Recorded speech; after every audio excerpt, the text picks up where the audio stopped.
Well, hello, everybody, and welcome to Pick Up the Mic, Harvest Church's amazing super-duper podcast. It's the first, the original, and still the best. Tina Talks, we think that's the second best, and I guess that's where it's going to stay, second best. For now. For now, and if you don't like that, prove me wrong. Hey, listen, everybody, I am actually happy about Tina Talks. I think we've got one episode out, and by the time you hear this, we'll have two out.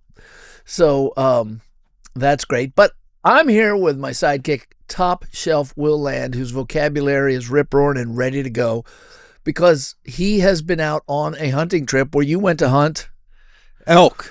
Yes, and instead you got mice. So he actually brought the mount with him.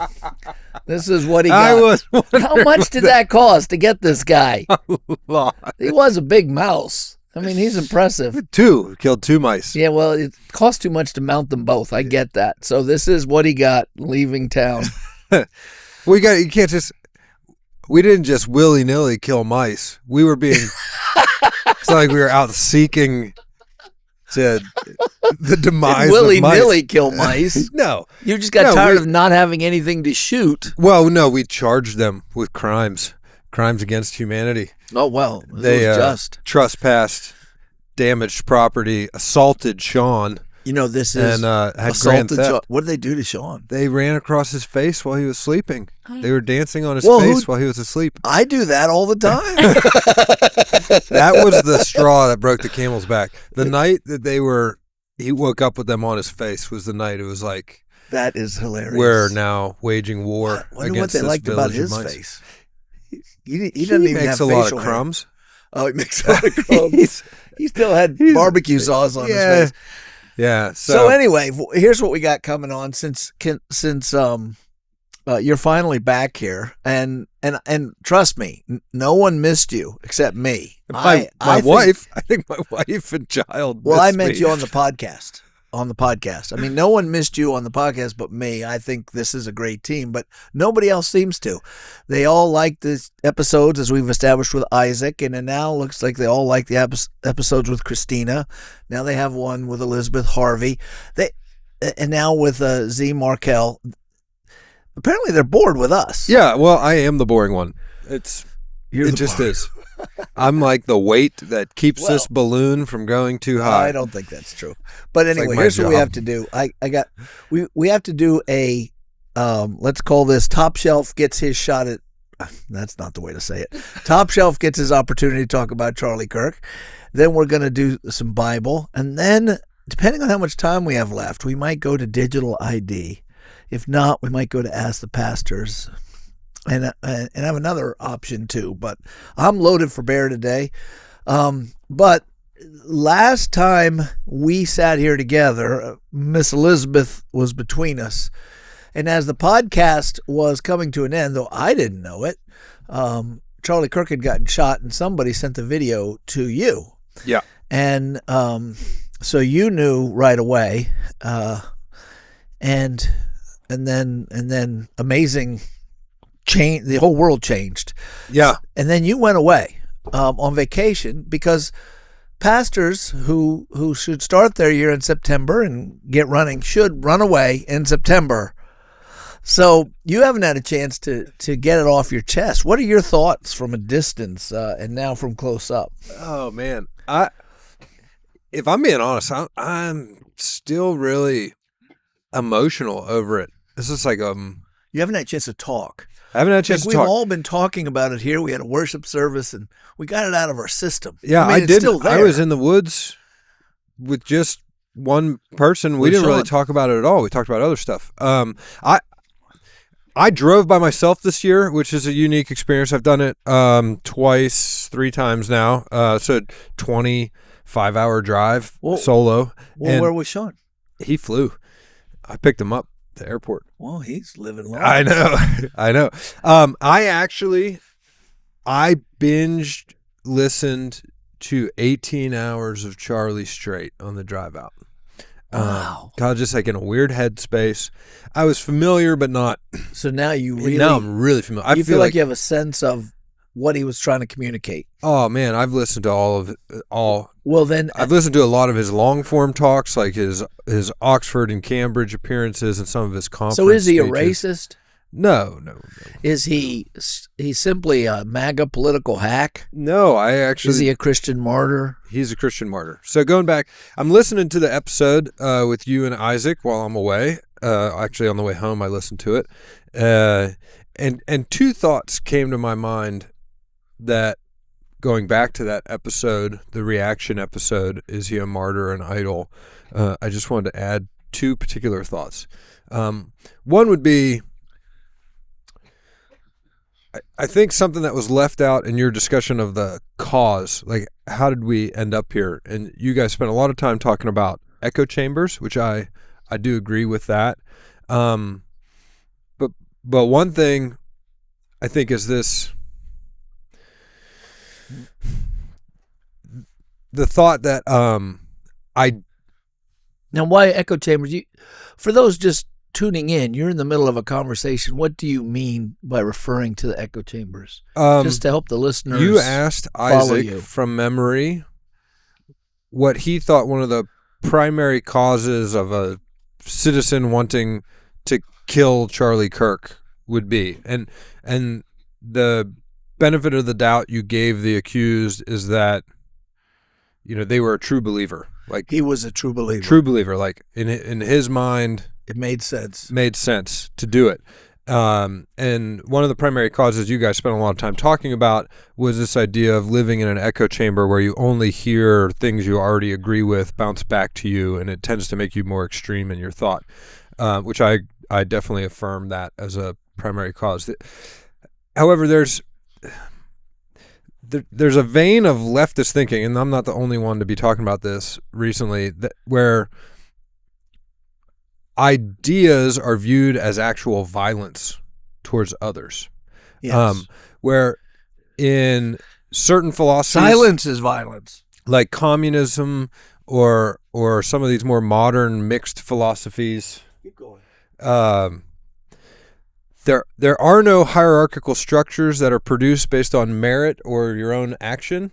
They're just embodiments of you wielding power against me, and therefore, if your ideas prop up the current system and the system is just oppressive power against me, then your ideas can actually be violence. And so, the trans ideology, if I think you might have a mental illness rather than an actual trans identity, they view that as violent. By not acknowledging my identity, you're almost murdering me in a way. Right. You're committing, and the reason that is the rhetoric I hear. The reason I think it's important to bring that up is because it's creeping into the West's laws. This idea that the philosophy that words and ideas are equivalent to actual violence against people is how you get the laws that are currently in the UK where you can go to jail for a Facebook post. I was just watching a video of that today. And it's in Canada too. I saw this guy filming these cops coming in to talk to him, and at 2 a.m, he says, you put a Twitter post, and he was saying F Palestine, and they were arresting him. So if you actually are in the rape gangs of Muslims in UK, you don't get arrested, but if you talk about it, you do get arrested. And so at the root of that, which is I think also at the root of this heinous murder, is words are violence, which is not true. Words are not violence. Violence is violence. If you've ever played around with violence or done any sort of combat sport, or just been punched in the head, or been punched in the head. If you have an older brother, and you know what violence is. Yeah, like a slap in the mouth is not the same as someone calling you a name. Sticks and stones can break my bones, but words will never hurt me. It's something we're losing in the West. It's not just in the most fringe of society, like in this deranged person who shot Charlie Kirk. Well, it's literally creeping into. Are you going to close that loop? If someone is committing violence in the speech, they're not committing violence. But let's say they are. Let's say someone is, I should say. How so? Well, if he is, by the world standards, I don't agree. Then, let me make it as plain as I can. If someone's committing real violence on someone, what should the response be? Yeah, violence. Violence back. So if you're saying my words are violence, then that means people can use actual violence back. That's why you're seeing it. Yeah. So what was your other thought? I agree that's my thought. I don't have a remedy per se. Sanity.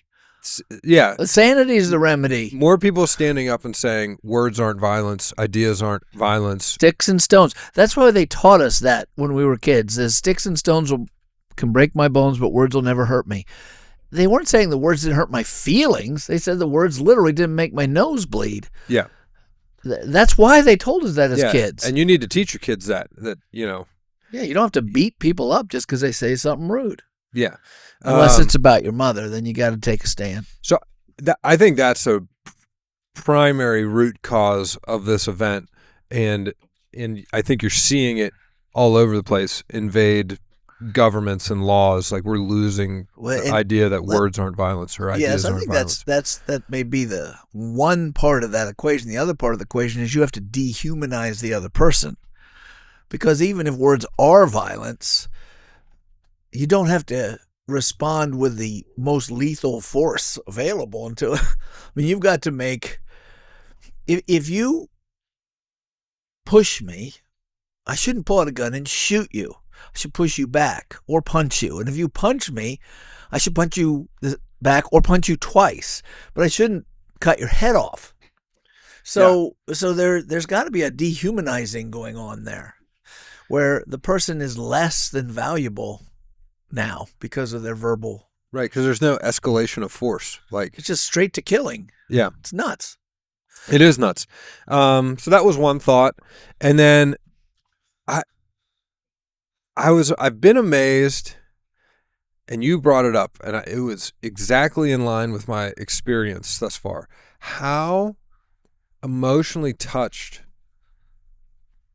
middle-aged women are in my experience. Like I had a friend, liberal middle-aged women. Well, what are you talking about? Something else? I'm talking about how upset. Can mean crazy. Oh, you mean upset? I meant how upset. Okay. So one of my good friends, they don't go to this church. They live too far away. Is it one friend? Hmm? One friend? Well, it's his wife.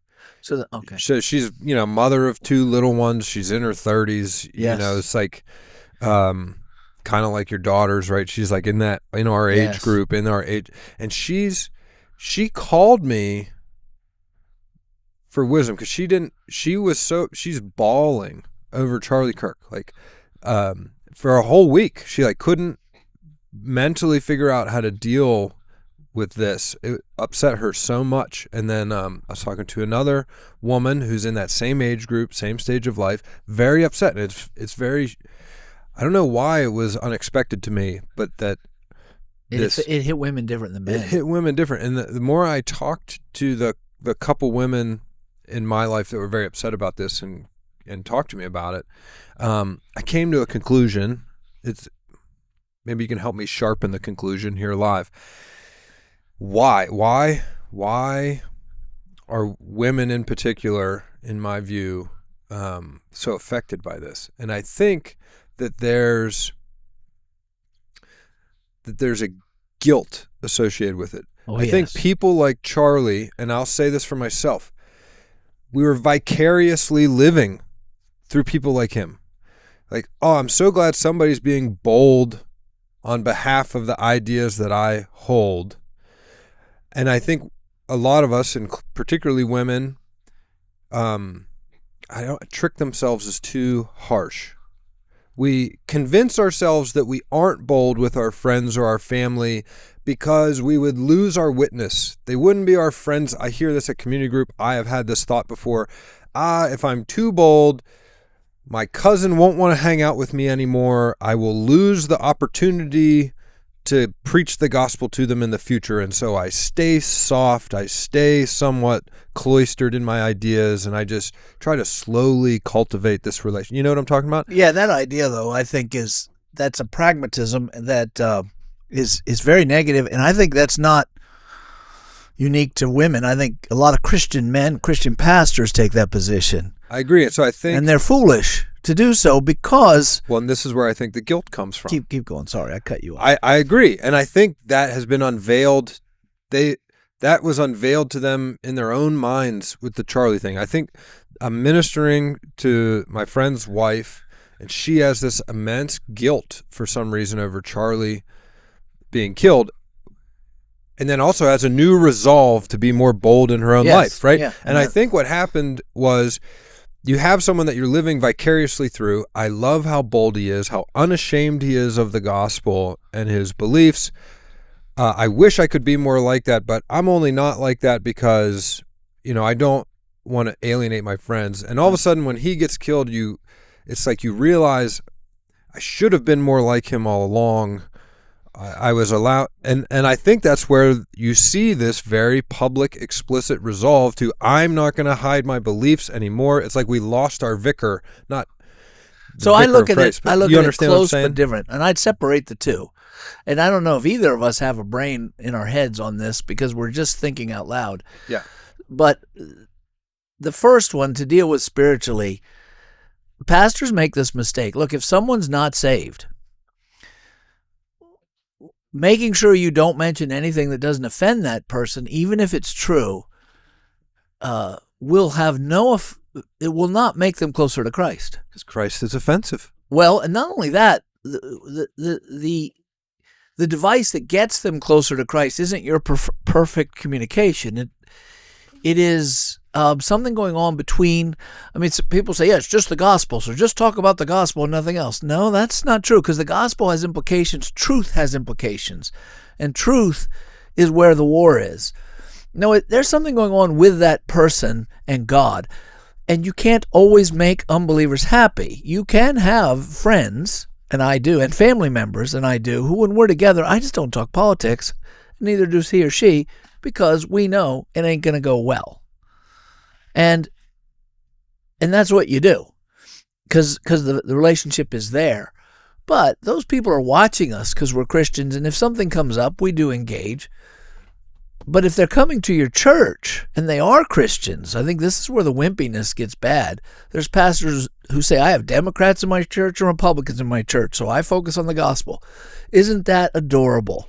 What you should focus on is the truth, and it's going to step on both toes sometimes, but if they're Christians, they'll listen to the word of God. So I just saw the Pope say that Dick Durbin is okay. He's getting some award as a Catholic, and the fact that he's more pro-abortion than Satan doesn't seem to bother the Pope. And instead, the Pope says, well, there are people who are pro-life, but they're pro-death penalty. Are they pro-life? He does these whataboutisms. None of that's the issue. The issue is, here's a man who constantly spurns what you teach to be holy, and you don't want to face it. You don't want to tell him the truth. And trust me, I've had enough experience on the practical side to know that true Christians will think about it and change and correct their thinking if it's based on the Word of God and delivered with the hope of helping them. I slam feminism harder than anything. Trust me, college-educated women come into our church all the time who have been taught their whole life that feminism is a good thing. They don't quit the church because of that. They just don't. And so you got to stop being a coward. Step on the Republicans, step on the Democrats when you have to. Praise each one when you have to. Truth is the issue. But the other issue, I think it's more feminine than you think, than you're mentioning. I think the women, it's more, there's a politeness to the feminine. Which is good. Which is a good thing. And no need to fight. No need to talk about these things. But if they think you've invaded their brood, they will kill you. Yeah, they get pretty sharp. So, what my daughter said, and it's often what I hear from my other daughters and definitely from my wife, is, Mike, do you have to talk about it? Do we have to go there? And I need to listen to them, because there's probably times when there's times to fight and times to keep your sword in its scabbard and not fight. But to me, the truth is what matters most. And I want to get it out. And that's my personality, and it annoys my own family sometimes. Whereas they would say, let's just, they feel the division, and they say, let's not fight. I think there's someone letting them down. It's the men in the world who aren't standing up for truth. They shouldn't have to fight this fight. But in any case, you just killed their brother. Well, I think that's why you're getting it. You're like, I mean, it could be the vicarious. He's doing the fighting for me, but I've been biting my tongue, and look what it got me. Nothing. It got me. That's exactly. Killed my family. I think there's like 100 million people in the country. I'm not saying Christian, but that are like collectively coming to terms with everything Charlie said wouldn't have been that provocative if we had all spoke up earlier, right? Yeah. Like his provocativeness was mostly because of our tongue. Because we were biting our tongue. And I think if there is... Which I'd say, speak for yourselves. I know. You weren't. But if there's any like collective guilt, which anybody, like I'm feeling this collective guilt when I talk to certain individuals, I think the collective guilt lies in the fact that like if none of us had been, if the 100 million of us had not been biting our tongues for the last 20 years, Charlie wouldn't have even been provocative at all. Many years ago, I was standing on the stage of our old auditorium, and I remember like a flash from above in my brain as I'm preaching, it comes to me. I said, if you're wondering as a Christian, when is the time to be bold and snap out of it? Because cancel culture was on the rise then. I said, the time is now, no matter what it costs. And I also pointed out that truth is... The battle is not about anything but truth. People don't know what the facts are. They don't know what truth is. And it's time to speak out. Now, I'm not trying to pat myself on the back. I'm just kind of saying it takes a while before you wake up. Maybe your preacher's sitting around thinking about these things all the time, and it hits them. Now's the time. And everyone else like, well, look, I'm busy with work and sports and life. I don't have time to think about that stuff. But what Charlie did was he broke it open. He broke into your life and said, now's the time to speak up. Yeah. And so that was a good thing. So let me ask you a question then. You said you listened to a whole bunch of him. Mm-hmm. So here's my question, then we can move on. So you got a feel for what he's like and his character and the way he thinks. Would you say that which one of you, him or you, is more likely to be in all those situations and be offensive or even do it wrong? Oh, me. Yeah, he was a masterful handler of people. Like he's very pastoral in many instances. I watched one exchange with a young woman. She wasn't even 18 yet. Gender confused, whatever the word is. And so she had some question. That was the premise for an argument. I mean, that was the event she was at. And rather than just jump into an argument, he asked her to tell her story.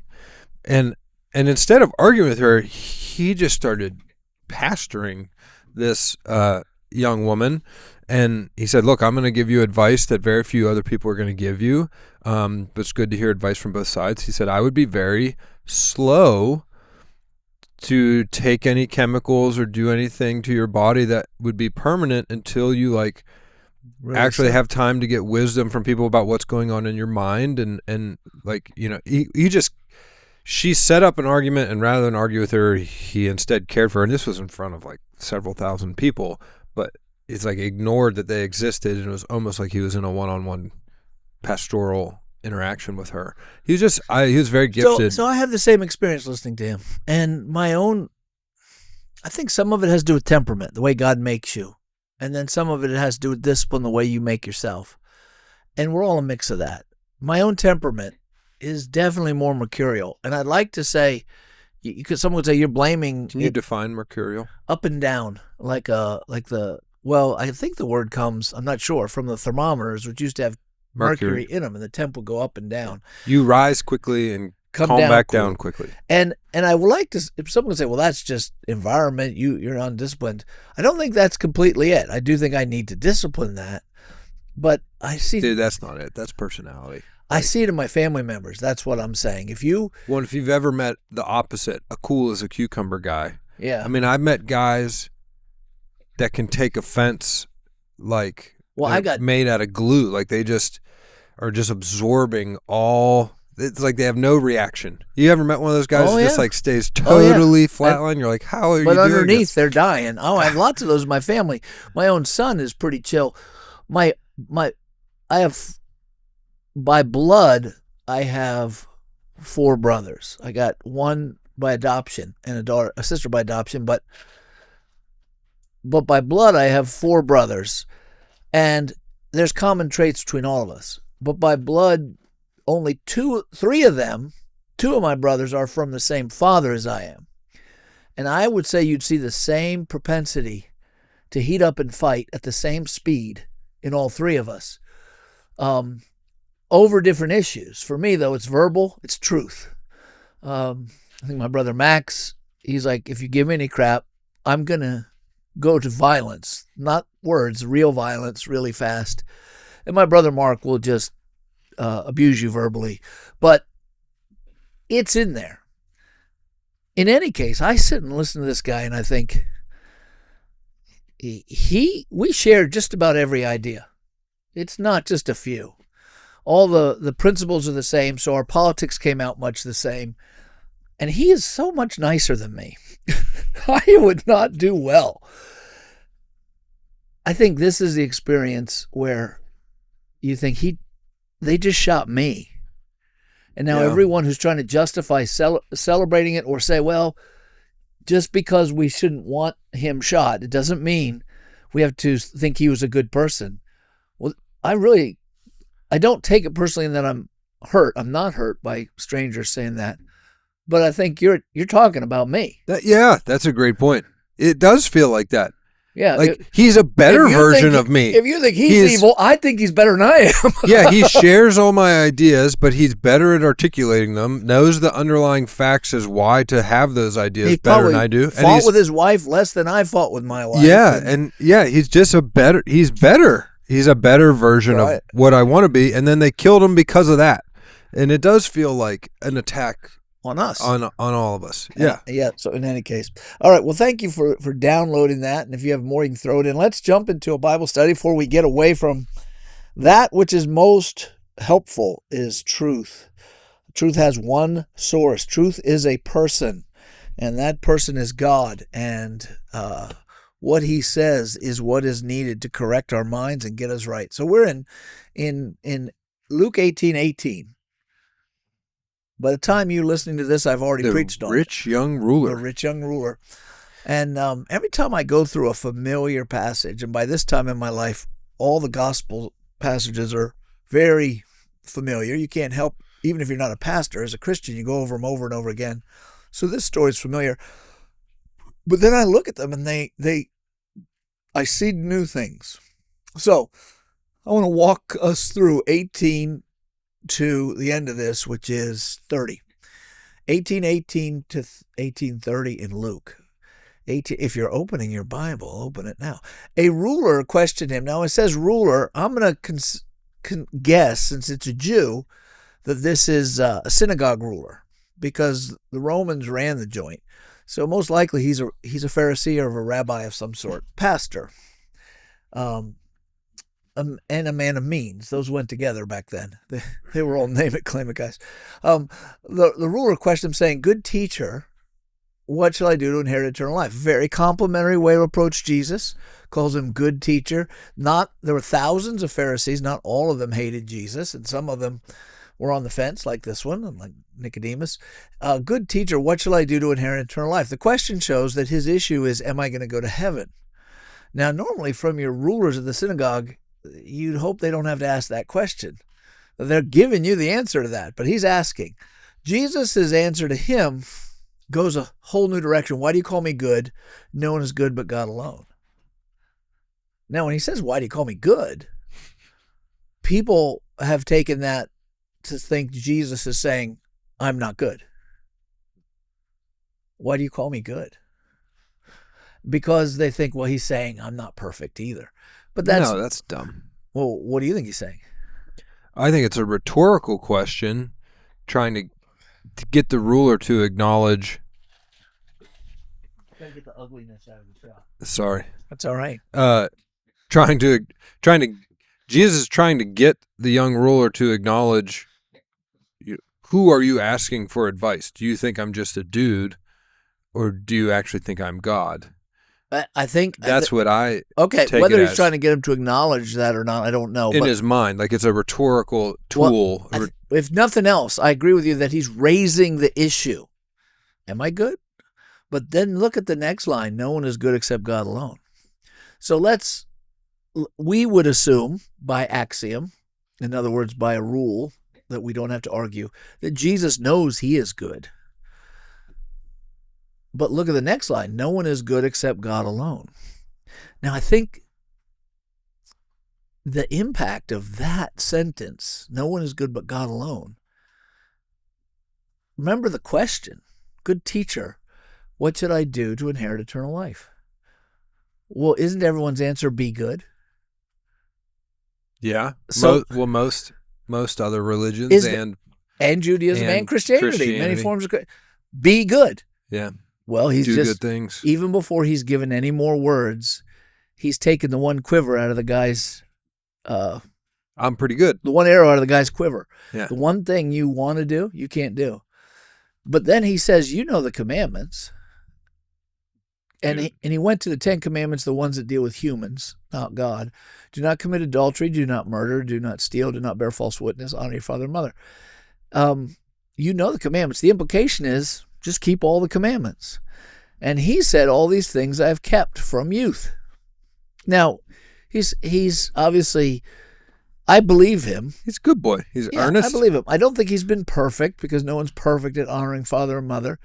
And no one's perfect with not lying, bearing false witness, but he's kept them. And he probably hasn't heard the Sermon on the Mount and doesn't realize that looking at a woman with lust is the same as adultery. So he's probably being straight with them. As best as I can, I've done that. And then Jesus heard this. He said, one thing you lack. Sell all you possess and distribute it to the poor. Then you shall have treasure in heaven, and come follow me. Yeah. What I find really interesting there is that he lacks something. We didn't talk about this last time, did we? No, good. I hope so. Sometimes you look at a text over and over and you can't remember if you talked about it. One thing you still lack. What do I lack? Treasure. Yeah, it sounds like he doesn't lack is the problem. It's kind of a irony. Yeah, the one thing you lack is you have too much stuff. You have too much stuff. And you shall have treasure in heaven. Come follow me. So the answer was you lack treasure in heaven. Now the means to getting it, says Jesus, sell everything you have, give it to the poor, and follow me. So the means, he gives them a formula. Sell everything, give it to the poor. Don't just sell it and keep the money. Give the money away, and you'll have treasure in heaven, and then follow me. Is this a universal command to all Christians?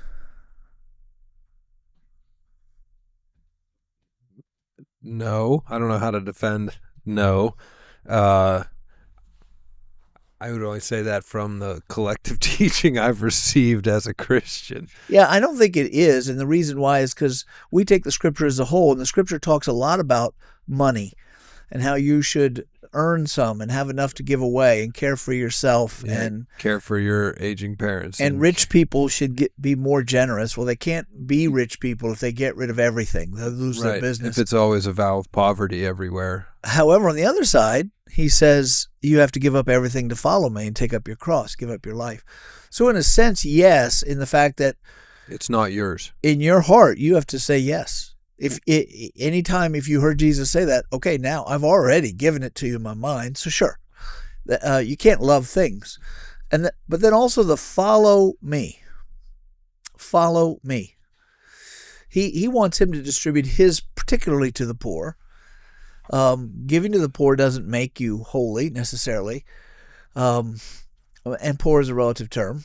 I don't think we understand poor in America. To understand poor, you have to go to India. Then you will understand what the word poor means.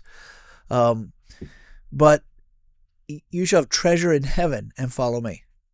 Okay, so now the man has a choice. You ask the question, what do I have to do to inherit eternal life? He began with a law, and they ruled that out. He really ruled it out at first, saying no one is good. It's not going to help. But then he gave him the answer that he'd expect. Well, you know the commandments. I've done this from my youth. He goes, okay, fine. Let's rule out being good. Let's get closer to the heart. You don't have any treasure in heaven. How do I get it? Get rid of everything, follow me. So now the man is processing this inside his head, and we do not know those thoughts, but we have insight. He said when he heard this thing, he became sad. He became very sad, for he was extremely rich. And by the way, he walked away. One of the Gospels says he left. He just took off. He said, that's it, I'm done.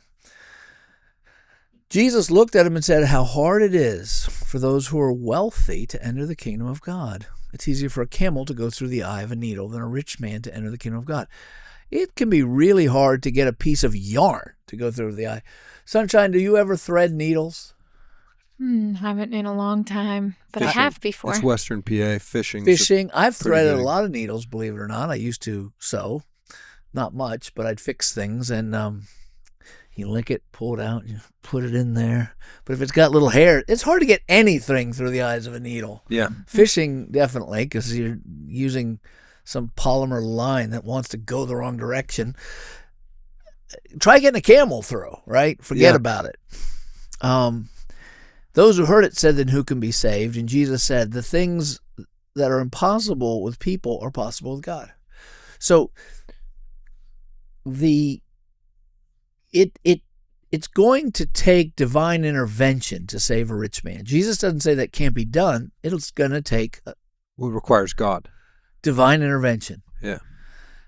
Which is no different than a poor man. A poor man needs divine intervention too. He's not going to run to God by nature. But Jesus, since that's true, why does Jesus bother telling us about the wealth? What's wealth's particular temptation? Danger? Yes. Self-reliance, I think. Yes. I like that. Yeah, wealth can give you the feeling of self-rule, like you're the feeling of self-rule. You know what I'm yes. That you don't, there's no need for God. You have everything you need to make it through this world and bend it to your will. It makes you feel like you're in the seat of power.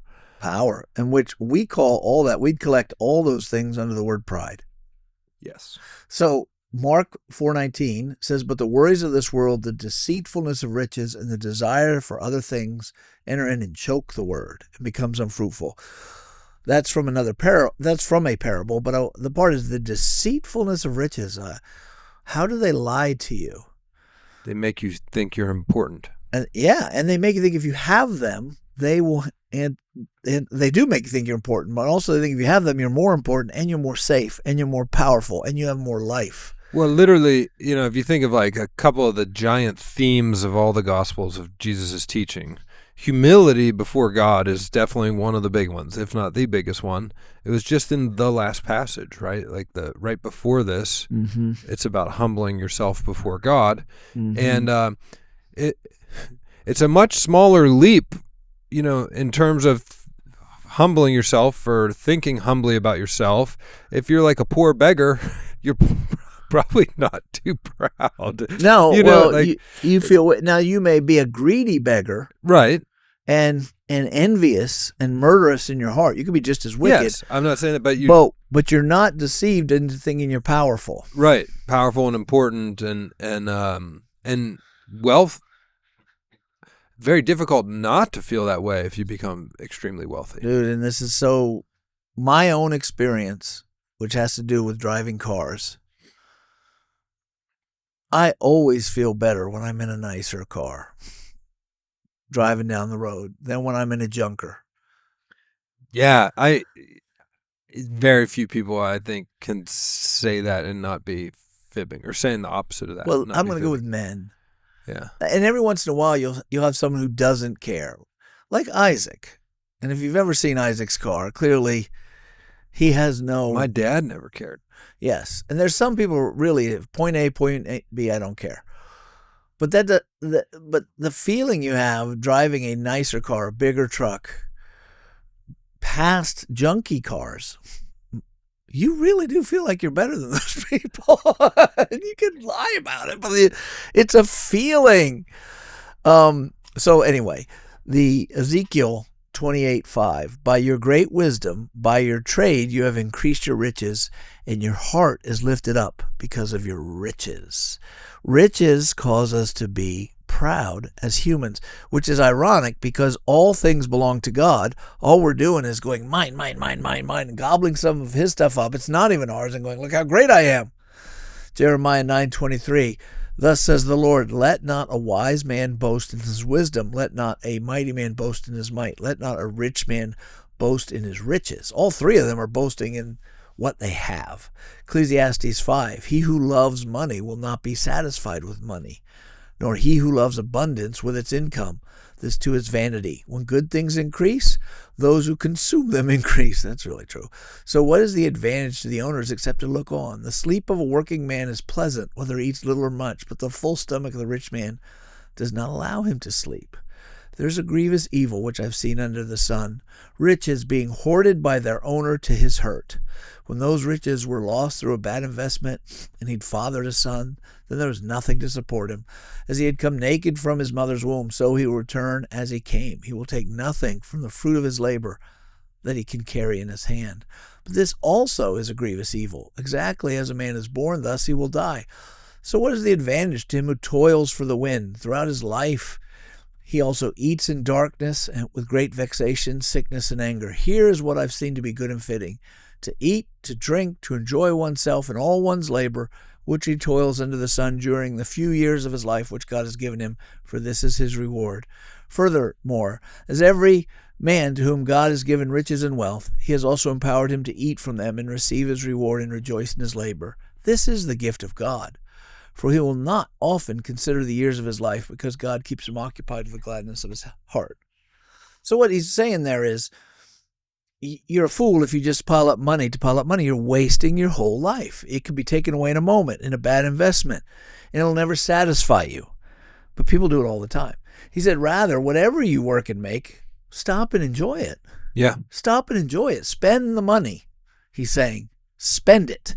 On what? On whatever you want to spend it on, right? Go get some food and have a party and invite your friends and give thanks to God, because then you have it in the right proportion.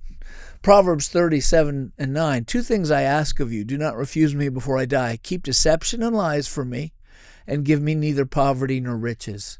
Feed me with the food that is my portion, that I will not be full and deny you and say, who is the Lord? Or that I not be in want and steal and profane the name of my God. No one prays that. The name it, claim it preachers, it's on my board, prosperity preachers, they never say, hey, ask God not to make you rich because you'll forget the Lord. Ask God not to make you too poor, because then you'll steal and you'll be sinning against the Lord. Ask him to give you the Goldilocks amount, just enough for your daily bread. Proverbs 28:11, the rich man is wise in his own eyes, but the poor who has understanding sees through him. He doesn't say so he's saying the rich man thinks he's smart, but the poor who has understanding knows better. Not the poor knows better, the poor who has understanding. There's no nobility in being poor. Yeah. But the rich man thinks he's smart because he's rich. Yeah. It's the Bill Gates effect. Bill Gates is not wise enough to run the world, but he wants to. Why? Because he's rich. Right. He doesn't know a thing. Proverbs, riches do not profit in the day of wrath, but righteousness delivers from death. Proverbs 49:6. Even those who trust in their wealth and boast in that was just a sentence fragment. Money is the power over other men. The wise do not love money, but remain humble, whether they have much or little. Then I think of the church at the end times in Laodicea. Because you say I am rich and have become wealthy and have needed nothing, you do not know that you are wretched, miserable, poor, blind, and naked. Say that one again. This is to the church Revelation? in Laodicea in Revelation 3. Because you say I am rich and have become wealthy and have need of nothing, and you do not know that you are wretched, miserable, poor, blind, and naked. I advise you to buy from me gold refined by fire, so you may become rich, and white garments, so you may clothe yourself, and that the shame of your nakedness will not be revealed, and eye salve to anoint your eyes that you may see. To those I love I reprove and discipline, therefore be zealous and repent.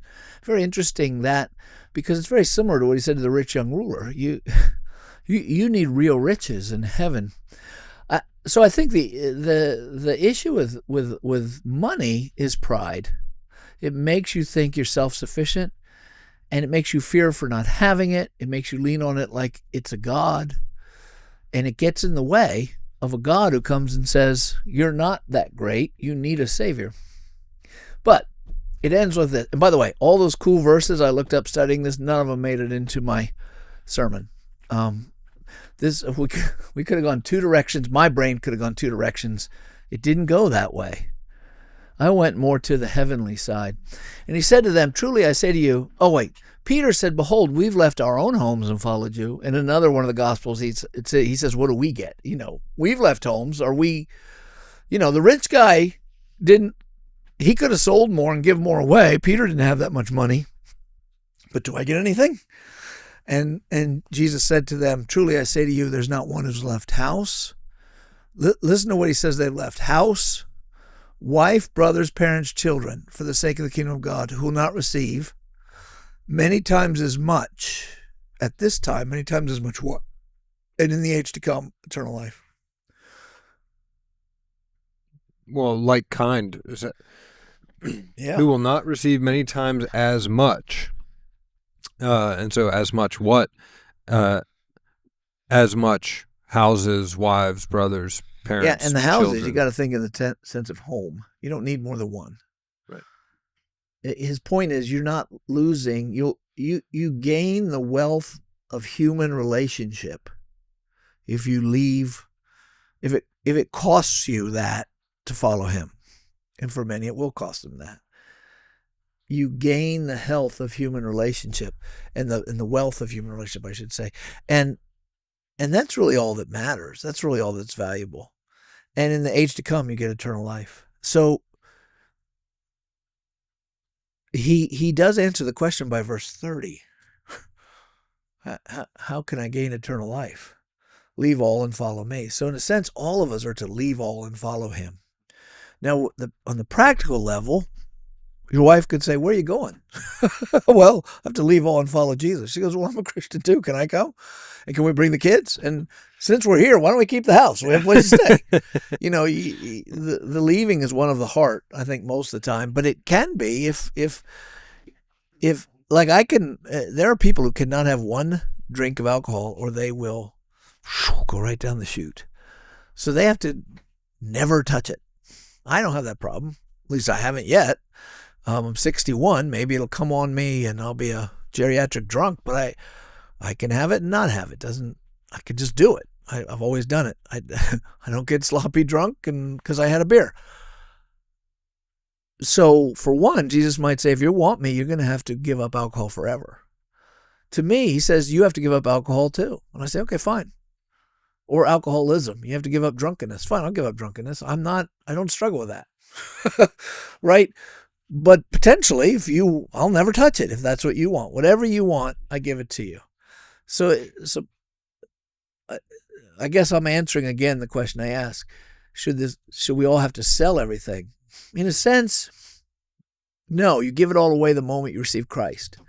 But for some people, that's not going to be enough. You're going to have to literally get rid of it, or you won't follow him because you love it too much. So, in any case, that's where we're going. I love this text. It's a good one. Yeah, it's a very famous text. Any comments besides that? Have you been just zoning out while I talked? I haven't been zoning out. Okay. I've been trying to think of the passage in Luke previously that it's evading me right now.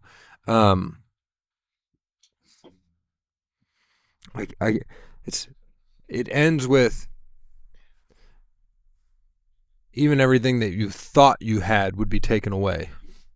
It's not the to whom everything much was given. It was the parable of the minas. Yeah. To one he gives 5, to one he gives 3, to one he gives 1.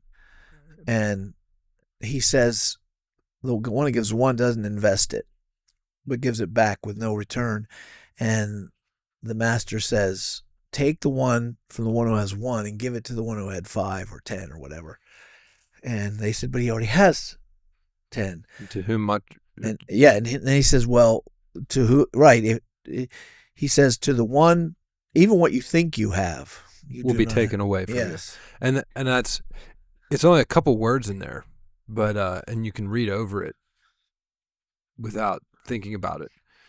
You didn't actually have it to begin with. No. You just thought you possessed it. That's a good point. And that seems to be the same trap here for mammon, riches, wealth. It's you think it's yours at all anyway. It's not. It was only ever gifted to you temporarily.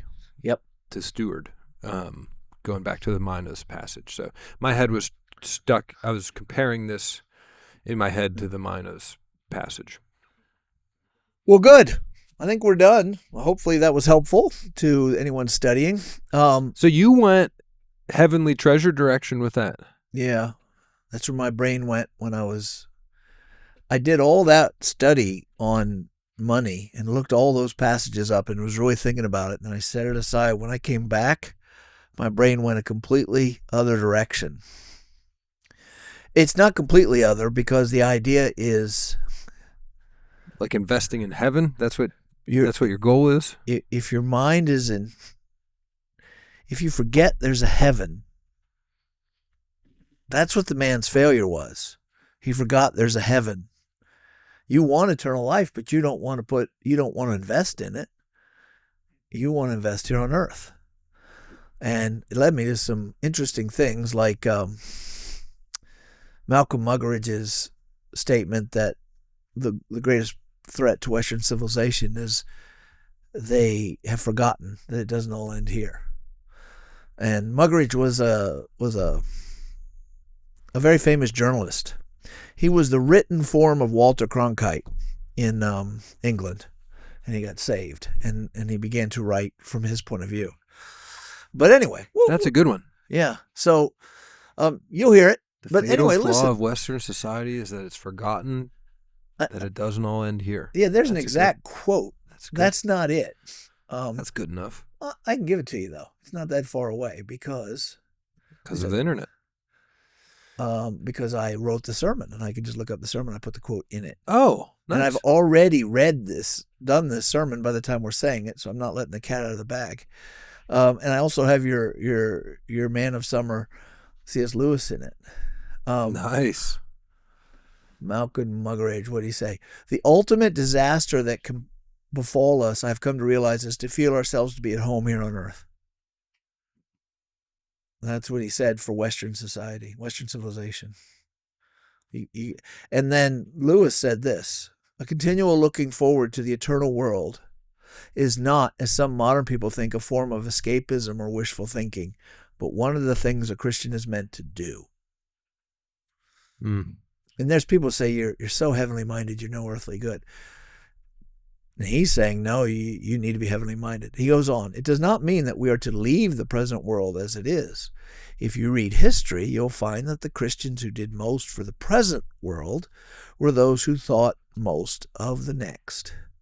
It is since Christians have largely ceased to think of the other world that they've become so ineffective in this one. Yeah. Aim at heaven, and you've heard this because people normally start the quote right here. Aim at heaven and you will get earth thrown in. Aim at earth and you will get neither. So that's that. Good. I'm looking forward to that one. So I want to tell you a story. I would like to hear a story. I was I've never wanted to be a photographer. Okay, that's neither here nor there. But I've always liked seeing pictures, and I don't mind taking them. And back in the old days, not that old, but old enough, you would buy film, put it in your camera, you take pictures, and you didn't know what they look like. Yeah. And then you take them to the drugstore, and the drugstores would give you second copy free, and you'd get 12, 24, or 36 from your 35 millimeter film. Either 12 pictures, 24, or 36. And you'd go through them, see what you get. And you didn't know. Some of them were bad, blurry, pictures of the ground. Some of them you thought were good weren't. And every once in a while, you'd get one and say, that's a beauty. And you're like, yes, and you'd keep that. And now my picture level was always small cameras, cheapo cameras. Because at my age, as a young adult, I didn't have any money to waste on a 35 millimeter camera of any. But my dad had always had a decent camera that I could remember. And then I don't remember what year it was, but he gave me one of his old 35 millimeters that was really good. And I got it, and I was so happy. We're going to start taking pictures of it, me and my wife. And within a month, I think, I was out in California visiting my aunts, and my Aunt Susie, who had more money than me, had a digital 35 millimeter camera. I think it took 4 megapixels, which was amazing back then. It was in the 90s. And she would take pictures with it, and she would also look at them after she took them. Now, I had a personal computer, so I realized the digital picture looks good. And as soon as I saw that, I knew right away my camera that I finally got is worthless. It's an artifact of history. And even though you could still buy 35 millimeter, most people had 35 millimeters, it was gone. And I knew it. And I think about whoever figured out how to do quartz watches, what that felt like to the fine watchmakers of Switzerland. Oh, man. And what would it have been like? They still exist and make a lot of money, but it's only out of like nostalgia. No, they don't exist. A few of them. A few of them exist. It used to be they set the standard because it used to be your watch would lose time.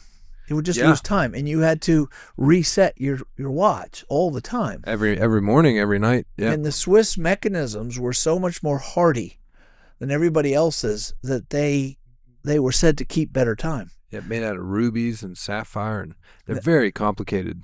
Yeah, and so then somebody came up with the quartz watch, and quartz is very cheap in a way that it is perfect. It just doesn't lose time.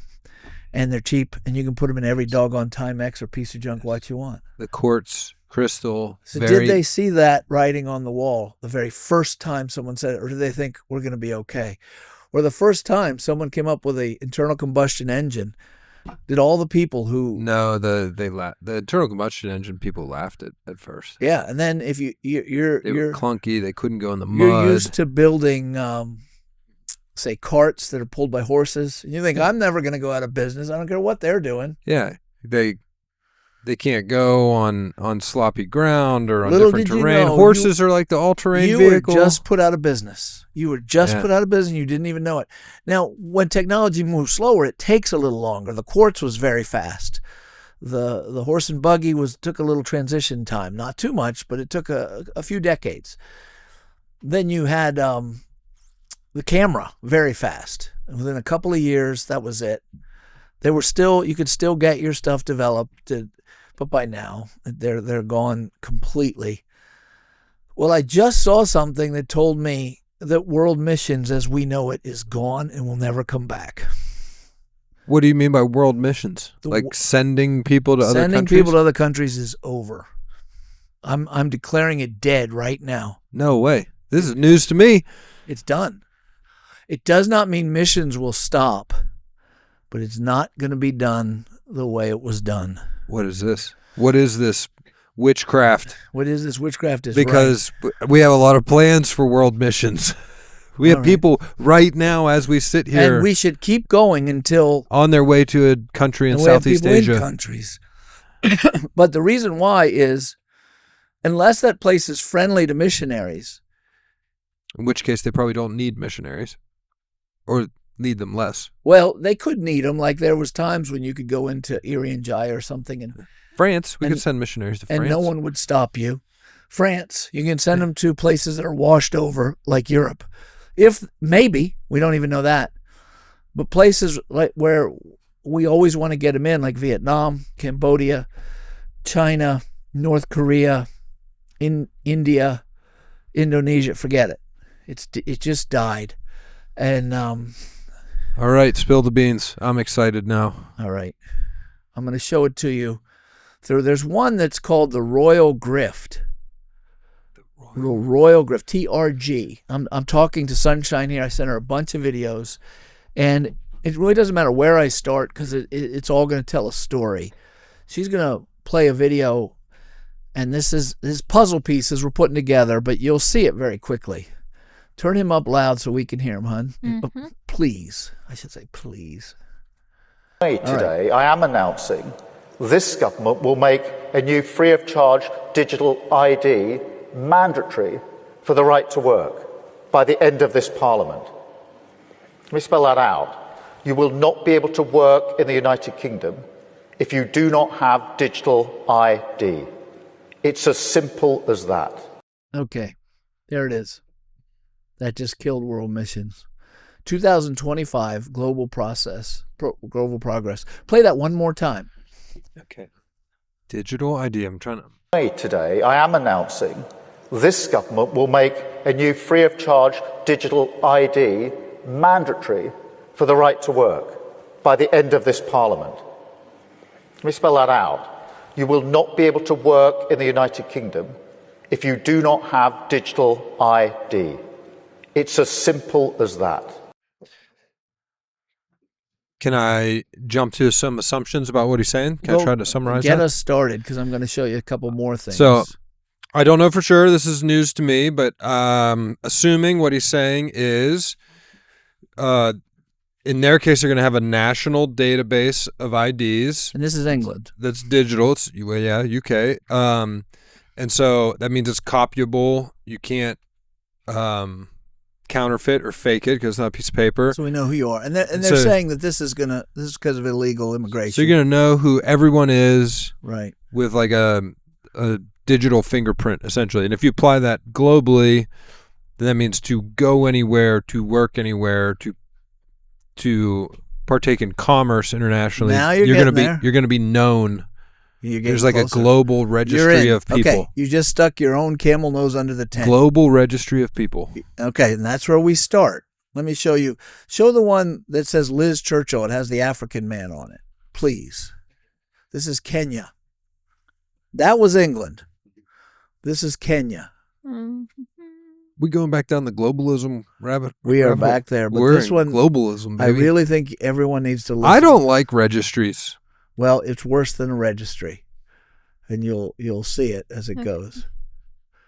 I'm really challenging Sunshine. I send her about 10 videos. You did send me a lot, so it'll take me just. And she's got to find them real quick because I don't. Do you see the one I'm talking about? I do, and you just got 1 second. They always seem practical from some aspect, but they are a great, powerful tool for malevolent people. For control. So if you think of AI, artificial intelligence, one of my things I talk about too much, I've been told, it can only get the data it can get. I mean, it is going to be able to process data amazingly quickly, but it can only get the data that it has available to it. And that's a very limited digital realm. Well, right. The same thing. It's like until you have proliferated robotics and machines connected to the internet that can do things in the world. One sec. Go ahead. Play it. Identification system, AFIS, into a automated biometric identification system, which goes beyond the fingerprints and involves the iris and the iris, the fingerprints, as well as facial recognition. The other thing, Your Excellency, is that going forward, we are moving towards an electronic ID with a machine-readable chip and QR code. And eventually, this should lead us to a digital ID system, which will allow web-based ID authentication.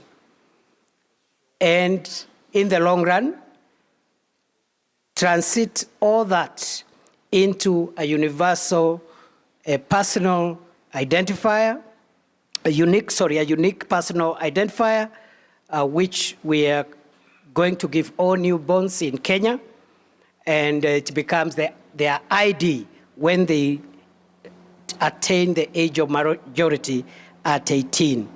So, Your Excellency, I think we are on the right forum. This is a forum which will make us move into the digital world and move Kenya's registration of persons, Kenya's identity system to the next level. And we are very happy with the kind of cutting-edge technology that have been demonstrated during the exhibition. Okay, so here we have a guy from Kenya who's excited the Bill and Melinda Gates are giving them the ability to bring a digital ID to their entire country, and they're planning on using it. Let's keep pushing. There's one that says worldwide ID. This is now I'm going to pull the camera lens out to stick with that picture. These have been narrow. The camera lens, just to get you pieces. So your brain is probably starting to put all these pieces together. Let me give you a global pulled out picture. As soon as you get the one that says worldwide ID. And this is not some weird rabbit hole conspiracy theory. Those are just to keep people busy. Whether or not we've landed on the moon or the earth is flat or whether or not the Jews killed Charlie Kirk. Those are just to keep you busy. This is what's really happening. And it is a conspiracy. It is a conspiracy, but it's not a fake one. It's not a theory. This is so easy. People conspiring. My friends, I knew this was something I wanted to cover. I looked up all these videos in minutes, and there are a million. So they all cross-reference, and you can find pro and con, just like that. And I didn't even send near the ones I could, but go ahead and hit it. United Nations environmental thing in Rio de Janeiro. So this one's a little old, but not that old. The United Nations Agenda 21, Sustainable Development. It is the inventory and control plan. Inventory and control. This is from an land, environmentalist all water, perspective. All minerals, all plants, all animals, all construction, all means of production, all food, all energy, all information, and all human beings in the world. And this is a plan that was agreed to by 179 nations back in 1992. It's a United Nations plan. It's called the Agenda for the 21st Century. And so many of us around the world think that sustainable development, it just sounds so great. Isn't it about recycling and creative reuse and creating energy and food resources for everyone? And the answer is no, it really is not. It's about moving populations into city centers, concentrated city centers, and clearing them out of the rural areas. It's constructed of non-governmental organizations, corporations, and government in order to dictate and regulate what it is that happens around the world. Regionalization is the stepping stone to globalization, and globalization is the standardization of all systems. All systems have to be brought into harmony in order to control them all. And the goal of Agenda 21 is one world government and total control from a central unit. The principles are public-private partnerships, which is fascism.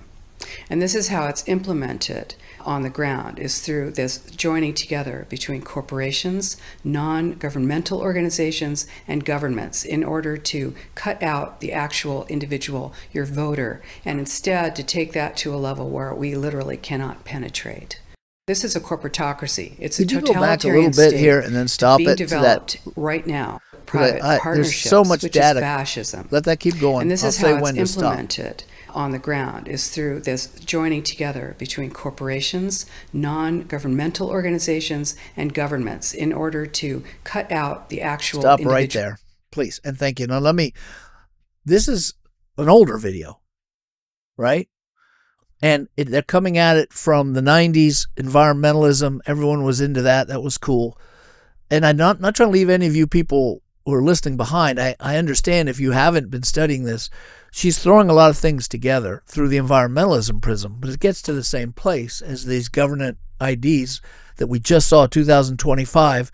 Keir Starmer, who's the head of the UK, say, you're not going to be able to get a job. It's all the same thing. And she's saying NGOs are using this to move people. Well, what do you think this mass migration in Europe has been? What do you think this mass migration in the United States has been? What do you think all that George Soros stuff is? They take government money, they distribute it to NGOs, and they move people.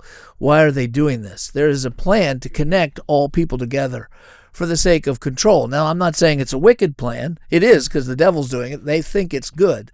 But I want to just show you this little picture, what that means. I've talked about it before, but do you remember what the Internet of Things is? What we were just talking about, and that's digital. Your AI can only tell you what's digital.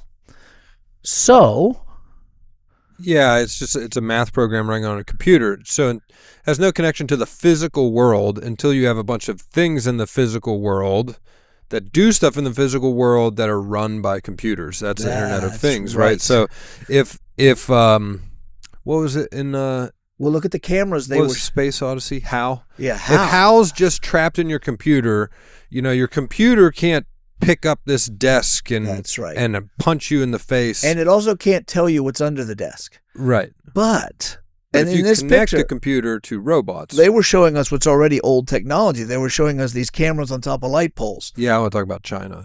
So here's the point. Here's the point I'm getting at. The Internet of Things is the cameras on the light poles. They're saying, I asked AI, isn't it true you can only deal with the digital? Yes. What's your solution? And AI told me, well, if we have cameras and we can make the real world more digital if we can collect from all the cameras. Yeah, or your dryer. Like if I had to buy this serial number dryer with my global digital ID, and then so I'm already aware that I'm available when I move, because this goes with me. Yeah. It's easy to track me. And my car is tracked. Yeah. We're all being tracked by our phones. You don't realize it. Even when it's turned off. If your computer, right? It didn't matter so much a few years ago, but with the rise of AI, someone could in other words, a few years ago, someone could say, where's my grinder going? And no computer could figure that out. It was too complex, because they would have to find, unless they had some access to AT&T towers and Cricket and my number and my Apple phone and could cross-reference them, they couldn't find it. But now AI can. That's the point. AI is very intelligent, and it can figure that out. So the Internet of Things is hooking more stuff to digital. This is why we talked about, they call that magic dust or something. They're trying to put silicon chips on things you can eat so that you always are trackable, and they put them in the ocean, whatever. But that's not the only thing going on with the ID. Now we're hooking it to you.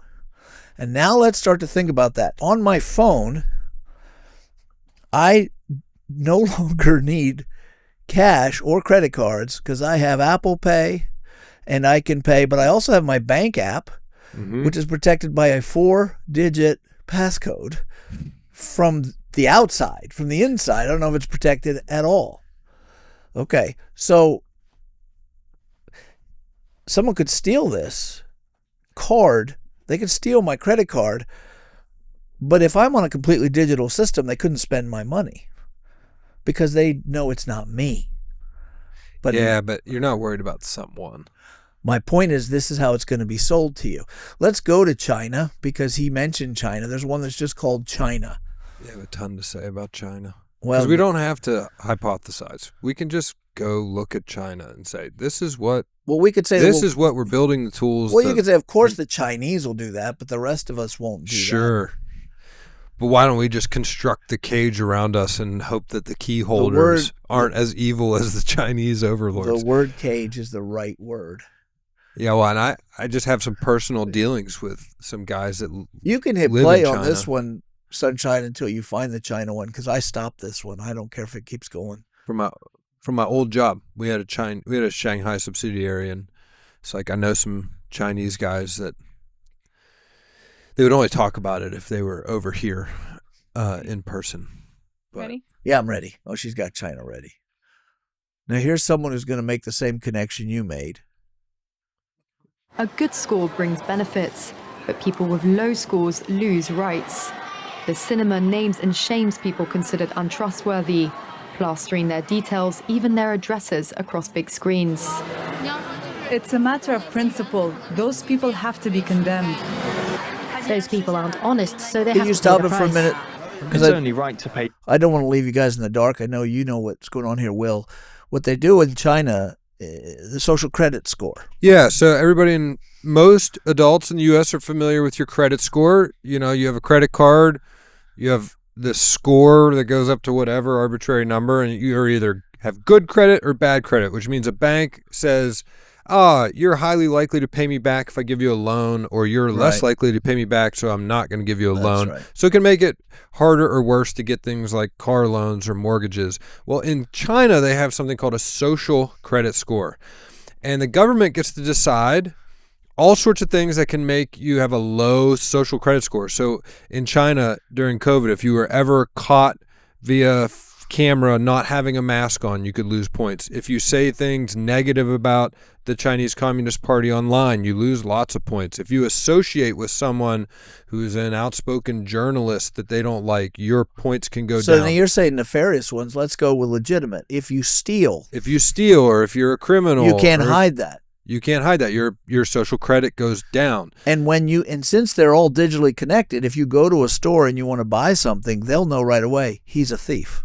Yeah, it'll say, it's public to the person you're engaging with in society what your social credit score is. Because they have digital ID, they know it's you. And if it's low enough, here's the ostracizing part of it. If it's a low enough score and you get to publicly see that as you interact with them, you say, I can't have dealings with you because if I deal with you, my score will go down. That's right. So you become a leper. So you see these people saying, I can't sell you an ice cream cone. They go to the movies and they're seeing these people at the movie theater. These guys have low credit scores. And you notice the people say, well, of course, this is good. Now, they may be saying it because they believe it's good. Some of them do. But they may be saying it because if they don't say it, their score will go down. They're on camera. Their faces are going back to this ID thing. We'll talk about China. All their faces, facial recognition, have been encoded in a governmental database.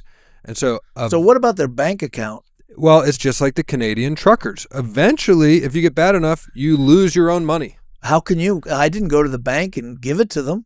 It's the private-public partnerships. In China, the banks are all digital, at least backdoor owned by the government. And so the government can tell them. The government can tell your debit card will not work. BMO. Yeah, it says, shut off this person's account temporarily to get them in line. That's enough scary stuff. Go ahead and keep playing this one, please. Your debts, you have to blacklist those that don't. The Supreme Court has created a blacklist for so-called bad citizens, those whose ratings have dropped to zero. On it are companies, but also 23 million people to date. Among them is this journalist, Liu Hu. As you mentioned. He got a little too close to uncovering corruption among high-profile party members. After being sued for defamation by the subject of a story he'd written, he was blacklisted. But he only realized when he tried to buy a train ticket and was told he was banned from traveling. Tried to buy a train ticket, couldn't get on the subway. That tells me I'm still on the blacklist. Punished because he's been branded untrustworthy by the state. Once you're blacklisted, you can no longer get a bank loan, start a business, buy an apartment, or even send your children to a private school. Liu Hu is among a tiny minority of people who have dared to criticize the system. The technology exists now, and I'm saying this is secondhand knowledge to me. By that I mean I've talked to people who firsthand live in this during COVID.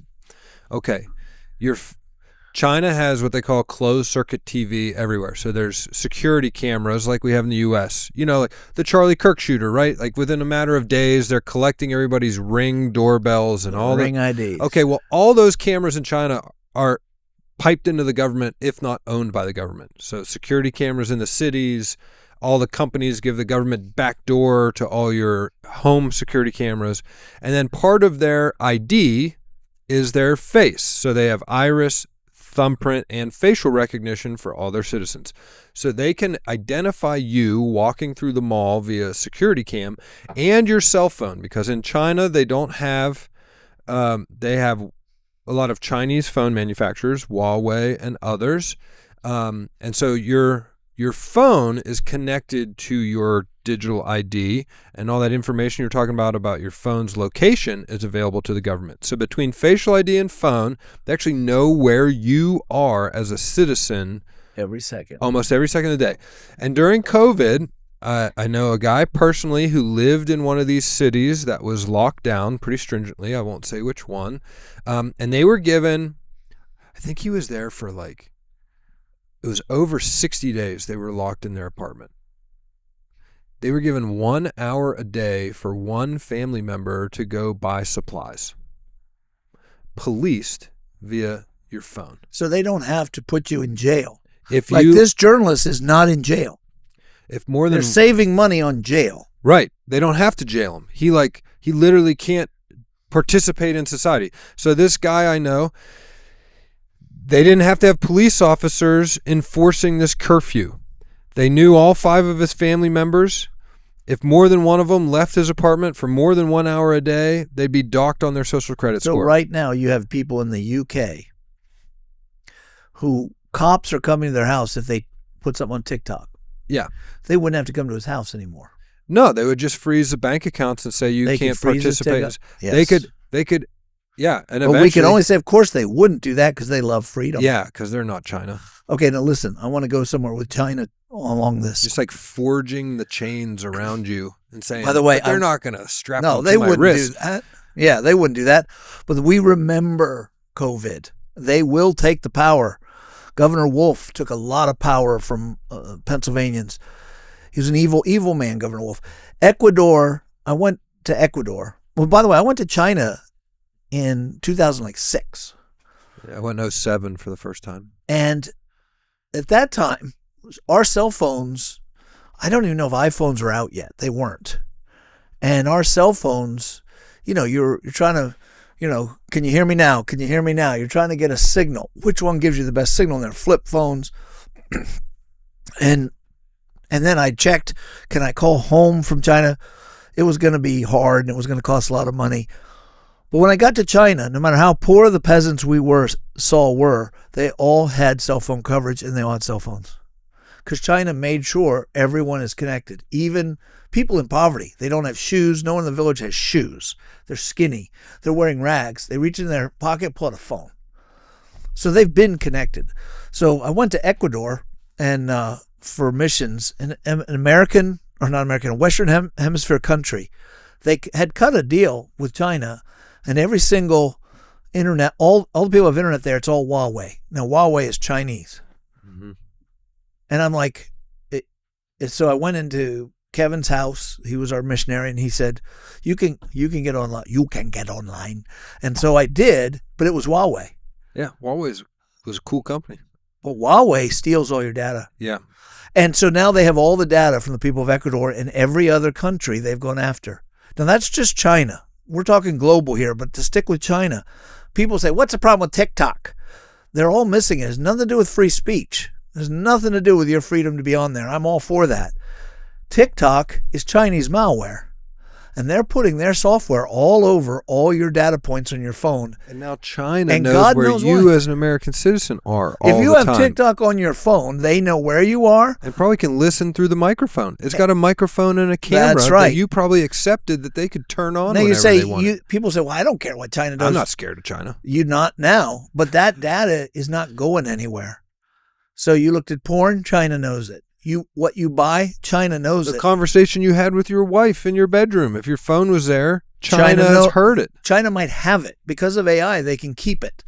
Your bank accounts, since you have it on here, they have them. And then people get into Temu, and I'd say, I tell people right off, you're not going to put TikTok on your phone, are you? Oh yeah, what the heck? Making movies. You're just giving all your data to China. Now you say, well, I do that already to Google. Google already has it. Yeah, but what Google's doing with it is making money. Now they may have nefarious ideas, but they're not as advanced in their wickedness. They're selling your data to give you ads to make more money. To make more money. And then people got into Temu. Temu is just as bad. Mm-hmm. If you have a Temu app, you're probably best off destroying your phone and buying a new one. Physically destroying that phone and buying a new one. And if you have a TikTok app, you should probably destroy your phone and buy a new one. You won't do it because you're not afraid of the danger. And that's how the noose goes around your neck. But that's just China. But if just a good canary in the coal mine. If power corrupts absolutely, and absolute power is what they're after, like, I don't see why anyone who wants to make one world government is not on the same road as Xi Jinping. Well, you know what I mean? Let's scare you some more. Bill Gates, India. I'm already been there. But I want people. This is what I talk about in my basement. Oh no, finish the China. Sorry, we didn't finish China. I interrupted. We keep interrupting these and not finishing. But it's crazy. Like, you don't realize nobody uses cash anymore, and you think it's far fetched. Oh, that's China. It happened in Canada to the truckers. Well, wait. They did a protest. Gotcha. We have to fight for cash. Go ahead and hit China, even if we're talking. Which some are calling a digital dictatorship. I worry because I think many people like me will be deprived of individual freedoms.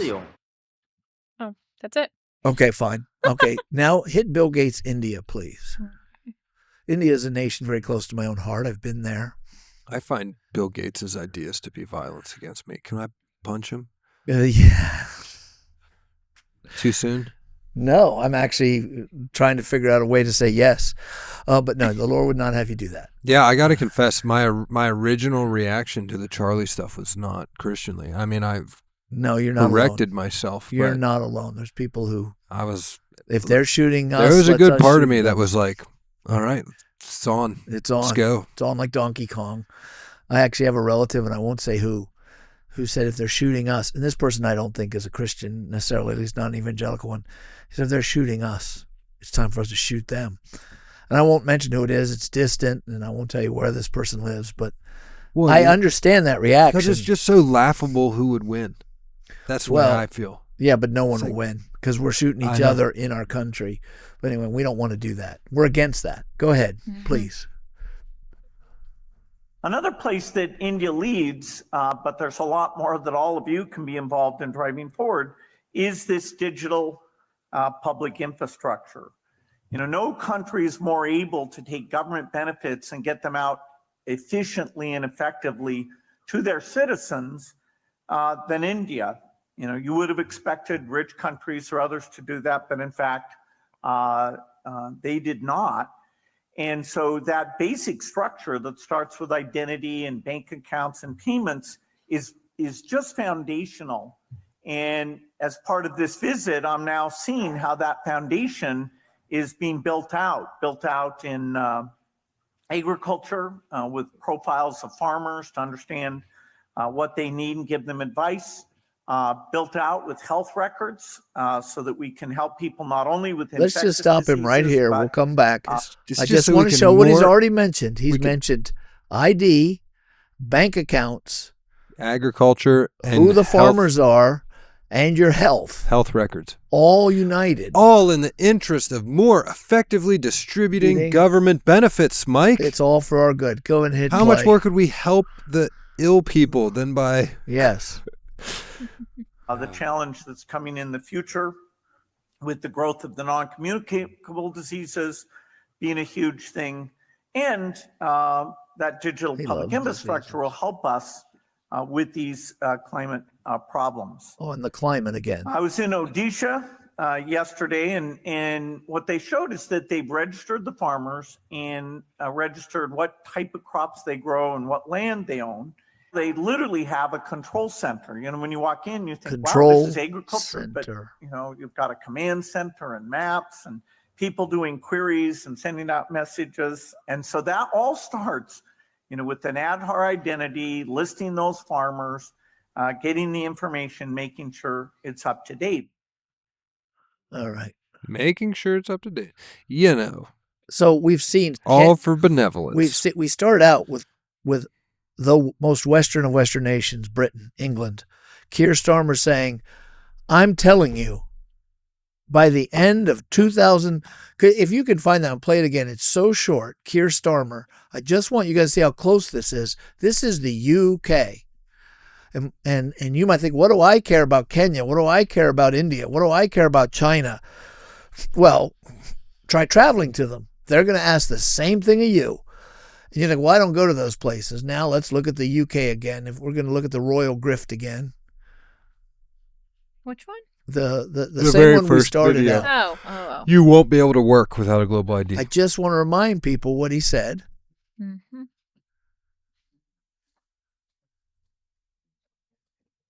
She's working it up there. Okay, here we go.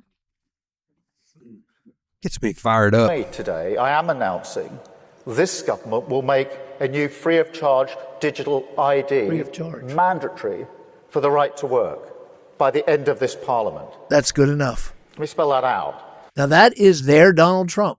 That's their leader. He says, if you're going to work, you will have a digital ID. Now, let me show you. There's one here that calls on the reality of right now. You may not even know this because American news is obsessed with the same old things over and over and over again. And sometimes we miss big things. Right. The last 2 days, because he just said that. He just said that this past week. Britain is in an uproar. Their people are unifying and they're petitioning and they're starting to fight back. It's been here for years. The true ID, like you can't go to the airport. Stop it. It doesn't work yet. You're saying the technology has been. I'm not saying the technology has been. No. I'm saying in Pennsylvania. So the Pennsylvania Congress fought it, which I agree with. There's this thing where you can't go get on a plane right now without a passport because your U.S. your Pennsylvania driver's license doesn't count unless when you get it, you say, I want it to be a true ID. Oh, yeah, the in real which they ID. connect it to your biometrics, your okay. real ID. Okay. And Pennsylvania government said, well, that means they're going to be in a federal registry. All right. So what I want to prevent, I got it. All you're telling me is they're creeping. I'm saying that's not the same. You said we have that right now.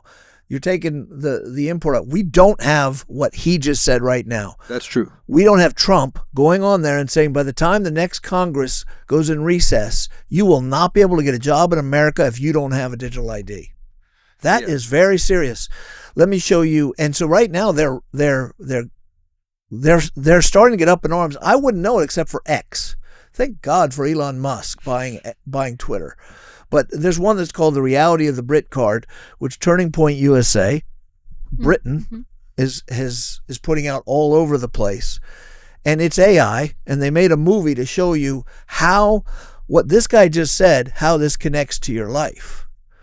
And it's interesting they keep talking about climate change. You know now why the whole world of lefties hates Trump. Trump just went to the UN and said this climate change thing is a hoax. Well, they're counting on you believing the climate change thing so they can connect you to everything, right?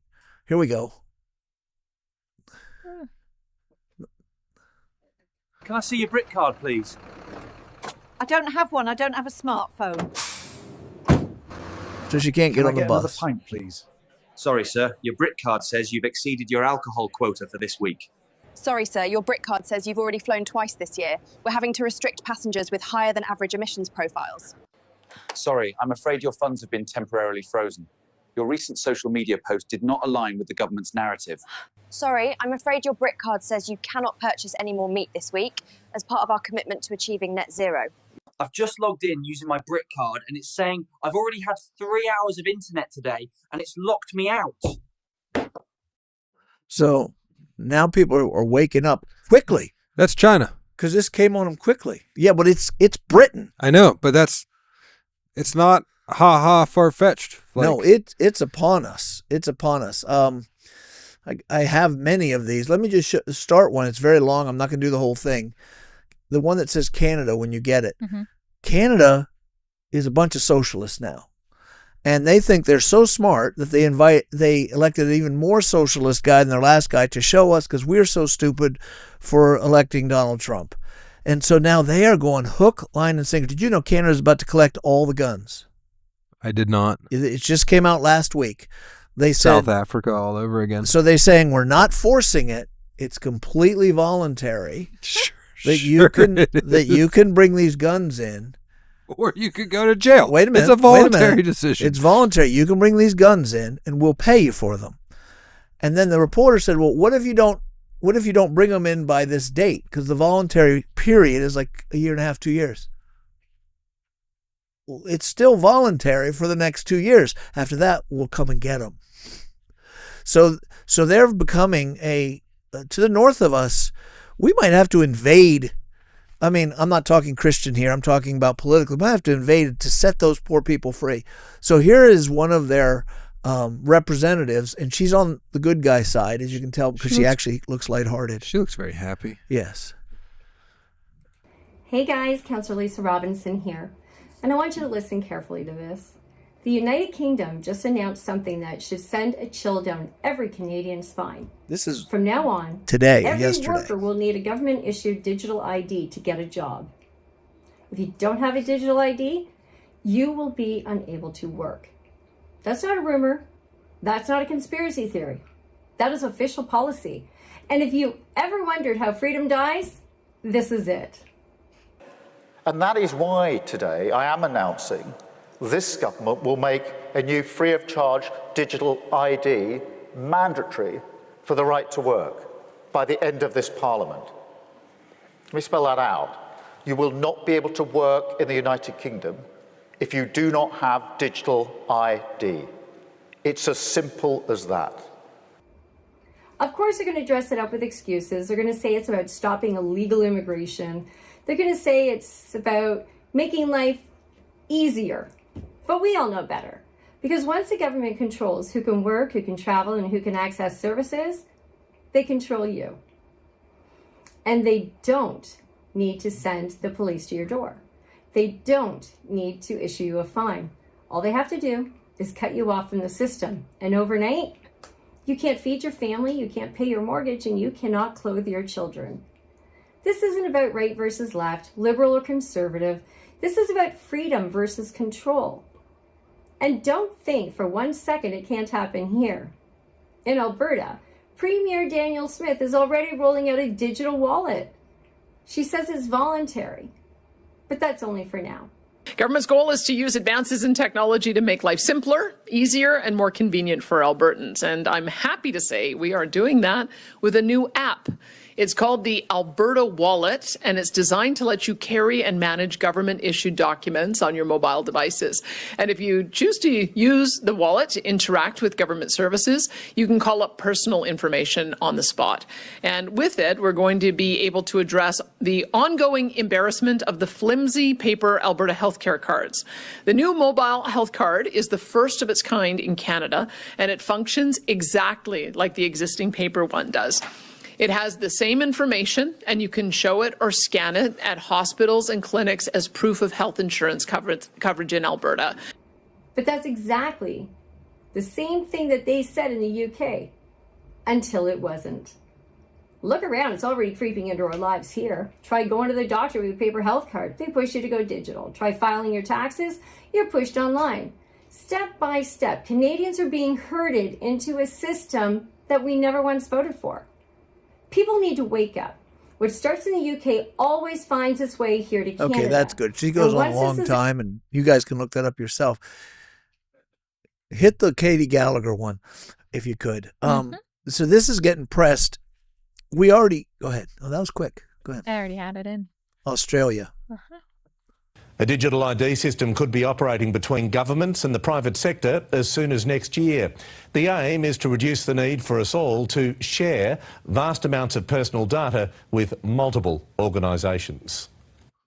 We've all seen what happens when companies that hold our personal information get hacked, and it's not just customers who worry. Small businesses have a high concern about cyber risks.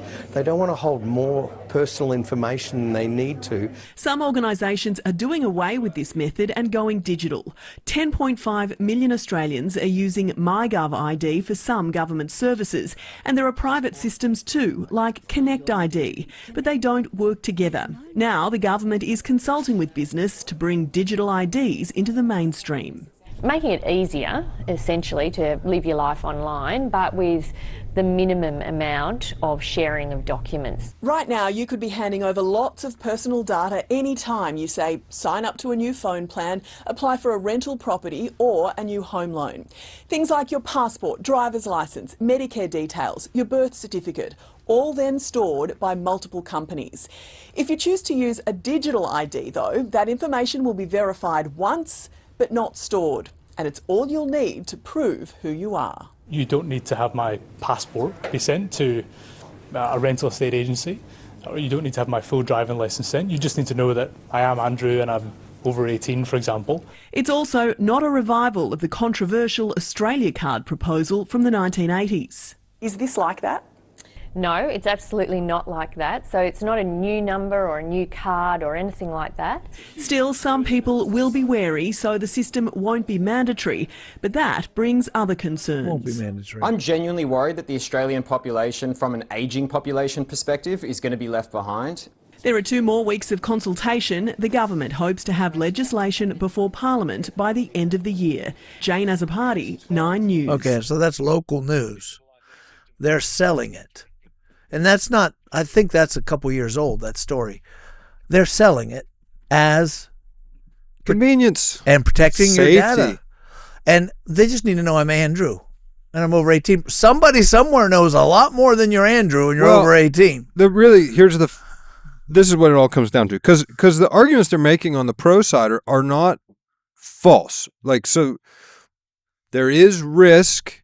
Well, sure they are. Of a hacker stealing your identity. We all know about like identity theft insurance now. And hacking into your bank account. And so, yes, there are individuals out there that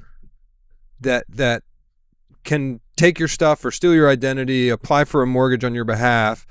The question is, which is riskier? Like leaving yourself somewhat exposed to bad individual actors, or in the process of protecting yourself from individual actors, leaving yourself entirely exposed to bad government.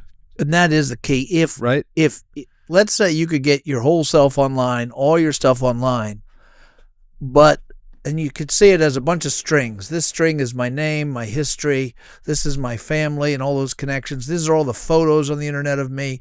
This is all my money trails. This is everything I've bought. This is everywhere I've lived. This is all my health data. If you could get all that, this is my bank account. And they all strang up. And instead of going to the government, they went to me. I'm with you. They went to me. And then I had an ID and they could look at it. But I'm not the one in control of the data. The government is. It's always the philosophical argument from the government is, we'll sell you protection for the price of your freedom. That is always, that's the fundamental teeter-totter. So right? what I want to show you, give us more of your freedom and we'll protect you more. That's right. I want to keep painting this picture just a little bit longer, and then hit the stop common pass one, please, Sunshine. And I can't even remember where this guy's from. I think he's English. But we're seeing that some people are starting to go the other way and say, listen, this is dangerous. But you can see the noose is tightening. All those African countries, they've already got them. The Chinese have them, and now Bill Gates is getting them. South America and the Chinese have Bill Gates is getting them. And now who's the guy who made the Palantir? I've listened to him several times. I didn't get a video of him. One of the most powerful men in the world, and he's already on board with all this. He wants it. He's making it happen. The UN is pressing it. So it's not just a third world thing. It's not just something that can happen in an Asia country. There's no nations left except the United States of America, folks, and English-speaking nations. They're the only ones left who aren't giving in, and maybe some of the other Western European, Eastern European. all the poor folks have already sold out. All the poor nations have already sold out. So let's hit this guy. Let this guy talk a little bit. What is a digital ID? My name is Darren Jones. I'm the Chief Secretary to the Prime Minister. Let me explain.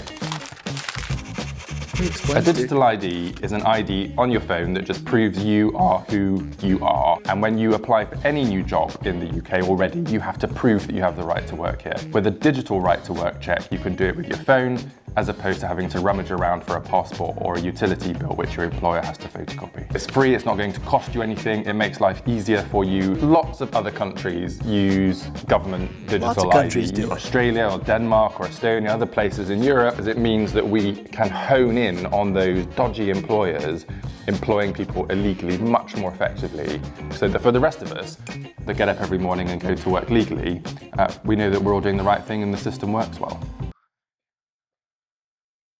Completely innocuous. It's your friend. Yeah, well, and why would you care if you're not? It's the age-old argument. If you're not breaking the law, why do you care? Or if you're, like you can trust them. So Nigel Farage, who's running until they declare you an enemy of the state. That's right. Nigel Farage, who's running for being Jewish to try to upend all the power in England. He's actually on this now, and he's going the other direction. So if you could hit Nigel whenever you're ready. I'm almost done with the videos, and then we can chat about it and come back to my point, and that's missions. Oh, yeah, I forgot. That's where we started. Yes. I think what hits me is this is showing me that missions has changed forever. I mean, you still have a lot of in-country missionaries, and that's going to die out unless the nations want them there, because you're not going to be able to trick or hide your identities or sneak in, or in other words, people used to not pay attention to what you did. Now it's forget about it. Go ahead, please. So the Prime Minister says we must have digital ID. That's the way we'll stop illegal immigration. Well, think about it. Germany has ID cards, strict ID and checks. It's made no difference at all in Germany, and nor will it here. All that digital ID will be is a means of controlling the population, of telling us what we can and can't do, of fining the innocent.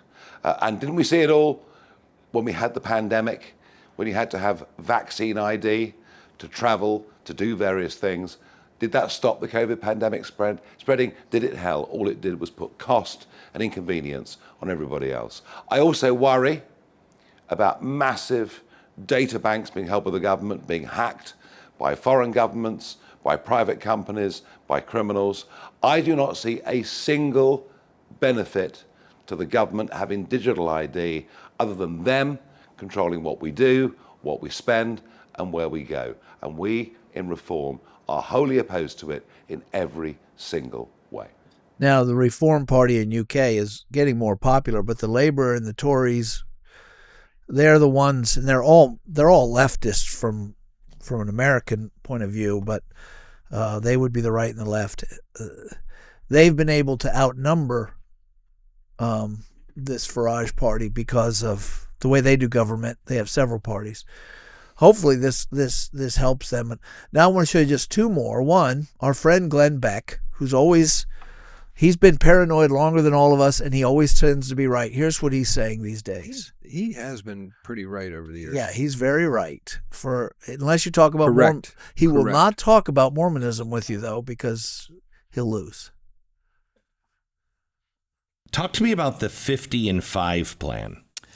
So the UN has partnered with Bill Gates on this, what they call digital public infrastructure. It's a very fancy term. And I think the simplest way to understand it is they're building a giant digital gulag for all of humanity.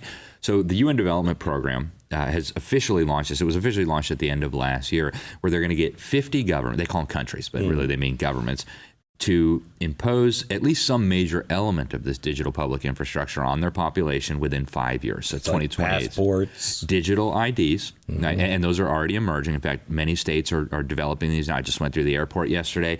You can scan your digital ID QR code, right? So that's happening. And that's really one of the main reasons for the COVID Absolutely. Nonsense. The architecture that was laid down is the backbone of this global control grid that they're building. So then you've got the central bank digital currencies, which are already being unveiled. Right? They've already been released. The World Economic Forum just said a few days ago 98% of the governments and central banks in the world are working on these CBDCs. Once they're fully operational, I guarantee you they're going to start waging war on cash much more openly. They'll say it's a tool for terrorists and pimps and every nasty thing, tax cheats, everything you can think of. Then you've got the payment processing systems, and you've also got, we just had the head of the World Health Organization talk about this recently, the digital health certificates, the digital vaccine passports. They're taking what the EU developed during the COVID, which, by the way, the European Commission was promoting vaccine passports in May of 2019, long before anybody ever heard of COVID or anything like that. So they're taking all of this together, and they are using it to build a control system that will not just be able to surveil and monitor everything you do on an unprecedented scale. When you combine it with AI, the ability to make sense of all this data, it's just mind-blowing, but also to manipulate what you do. And so they're talking about this, again, pretty openly. If you look at the World Economic Forum meetings, they talk about the benefits of programmable central bank digital currency, where they will be able to say who can buy what, when, under what conditions. And then the Bank for International Settlements, Carol Quigley, to go back to him for a moment, Bill Clinton's mentor, the guy who really exposed this global agenda to create a one world system, he said the apex of the system was going to be the Bank for International Settlements. This is an institution that's almost entirely unknown to Americans. And what they are working on right now, and this is not a secret, it's not a conspiracy because it's not happening behind closed doors, is what they call a universal blockchain ledger. They want to tokenize every asset in the known universe, every farm, every car, every house, every tree, put it on this ledger, this blockchain ledger, and then you're only able to interact with this blockchain ledger using your biometric digital ID, using your central bank digital currencies. And so if I want to buy something from you, I can't just hand you a $100 bill. I've got to go on my device, connect to this blockchain system, transfer the central bank digital currencies to you. And so this is a mechanism for controlling humanity that I think is really unprecedented in human history. And when you take it all together, it's very obvious. So digital currencies, if we can get rid of cash, this plus the rise of anti-Semitism among American conservatives, which is hatred of Jews in Israel. Tell me, all those Mill people they laugh at the dispensationalists, so it makes them not think Israel matters. Dude, we're doing Book of Revelation right here. Israel's becoming the enemy of the world, not to me, but to even American conservatives, fools like Tucker and all the stupid white men on the right who believe this stuff. And he just spelled out the mark of the beast tool. He's not, I don't think we know who the beast is. We don't know if he's here, but that's the tool. You cannot buy or sell without doing it digitally. That doesn't mean the beast is going to show up, but when he does, he has the tool. Yep. And now money has always been power. Walter Williams, the economist who recently died, used to say, you don't need to worry about the dollar being hooked to gold. He says, because that's just another substance. He says the dollar already has something it's hooked to. It represents an amount of labor. That a $1 bill equals the average laborer's time for a certain amount of time. And therefore, if you have a lot of dollars, you have a lot of control over other people's labor. And I never thought of it that before, but it's true. If you want to buy a very expensive thing and you have a lot of dollars, you can control a lot of, all these people are moving and working, and I'm actually buying their time to get what I want. So money has always controlled populations and worlds, but now it's going to be digital. It means it could all fall into one person, and you could lose all your freedoms. A reason to fight for cash. Yeah, digital. When you hear digital, if you're not a computer person and you're kind of getting lost in this, just replace it with the word trackable. Trackable, right? If I have $100 in my pocket, No one knows that I have $100 in my pocket. Or the only thing the bank knows is that 6 months ago I took out a $100 bill. They don't know if I've spent it, if I've not spent it. And then if I decide to buy Mike's sweatshirt right now for $100, other than Sunshine in the room, no one else in the world except knows. for now we are on the Internet of Things. Yeah, but We're you putting understand it what on I'm the saying? internet, Like, yes. like a cash transaction is not trackable or knowable by the government or Although they institutions. want to know so they can want to. tax it. And that's why when they say digital currency, they're trying to get rid of cash. It's to replace cash so that anything you buy and sell, they have a record of and know that you bought or sold it, like all the way down to the nth degree, your whole life. And what he said about the blockchain thing, he says, we want to know if every tree, every farm online. So it's not sold till it's marked sold online. If Mike and I go in private and say we don't use the digital currency, and again, replace the word digital with trackable, and we say, hey, we're going to make a deal. I'll trade you my house for your farm. We both agree. We're not even going to use this. But the government's going to say, it's not officially your farm, Will, because you didn't tell us, and we don't say that it's yours. You have to register the transfer with us, which means you have to do it through our digital system. And we may not let you. And we may not let you if we don't like you. One more thing. So you say, well, how come if you're a Jew in 1940? Where are the American politicians on this? And right now they're quiet. But I did find one who very recently who had something to say on this issue. And it's someone that most of the country tries not to take seriously, but some do. So if you could hit that last video we have there. Is it Marjorie? Or is it the Kentucky guy? She's a pain in the butt. No, not him. Those guys. Marjorie's a pain in the butt, an anti-Semite. Well, you just said didn't take seriously. That's who I first thought of. They're trying not to take this guy seriously. The Kentucky guy, I'm trying to remember. Rand Paul. No, not Rand Paul. No, not that one. You're thinking of the Christian dude. He's a Christian? Massey? Yeah, Tom Massey. No, that guy. Oh, RFK Jr. Now listen to what he has to say. He's the only one I've could find easily saying this. Go ahead, politician, that is. What we're seeing today is what I call turnkey totalitarianism. They are putting in place all of these technological mechanisms for control we've never seen before. It's been the ambition of every totalitarian state from the beginning of mankind to control every aspect of behavior, of conduct, of thought, and to obliterate dissent. None of them have been able to do it. They didn't have the technological capacity. Today, the mechanisms are being put in place that will make it so none of us can run and none of us can hide.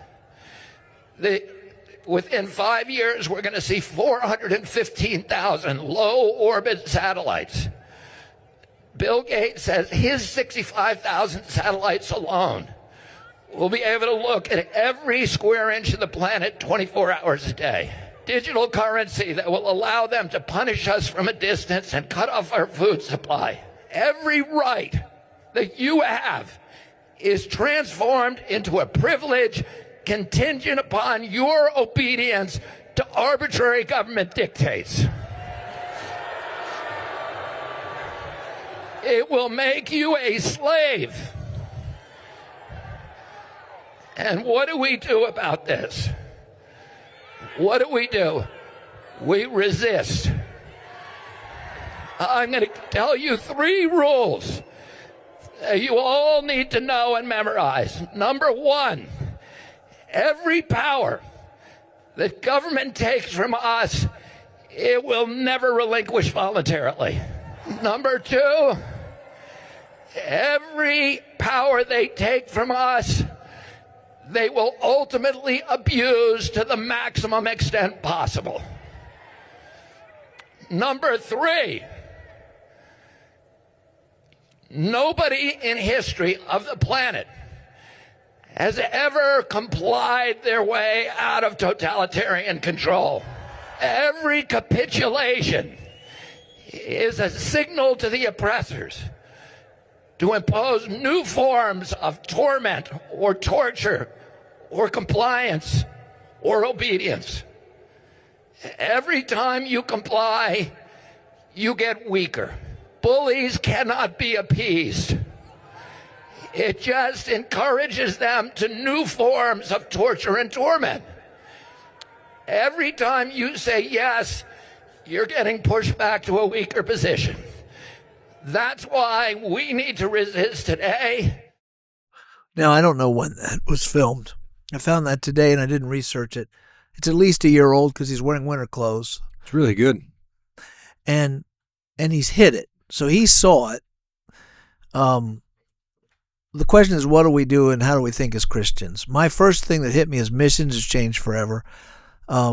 Because of being with Harvest, I've had the great honor of going to see Christians in several third world countries, if you want to call them that.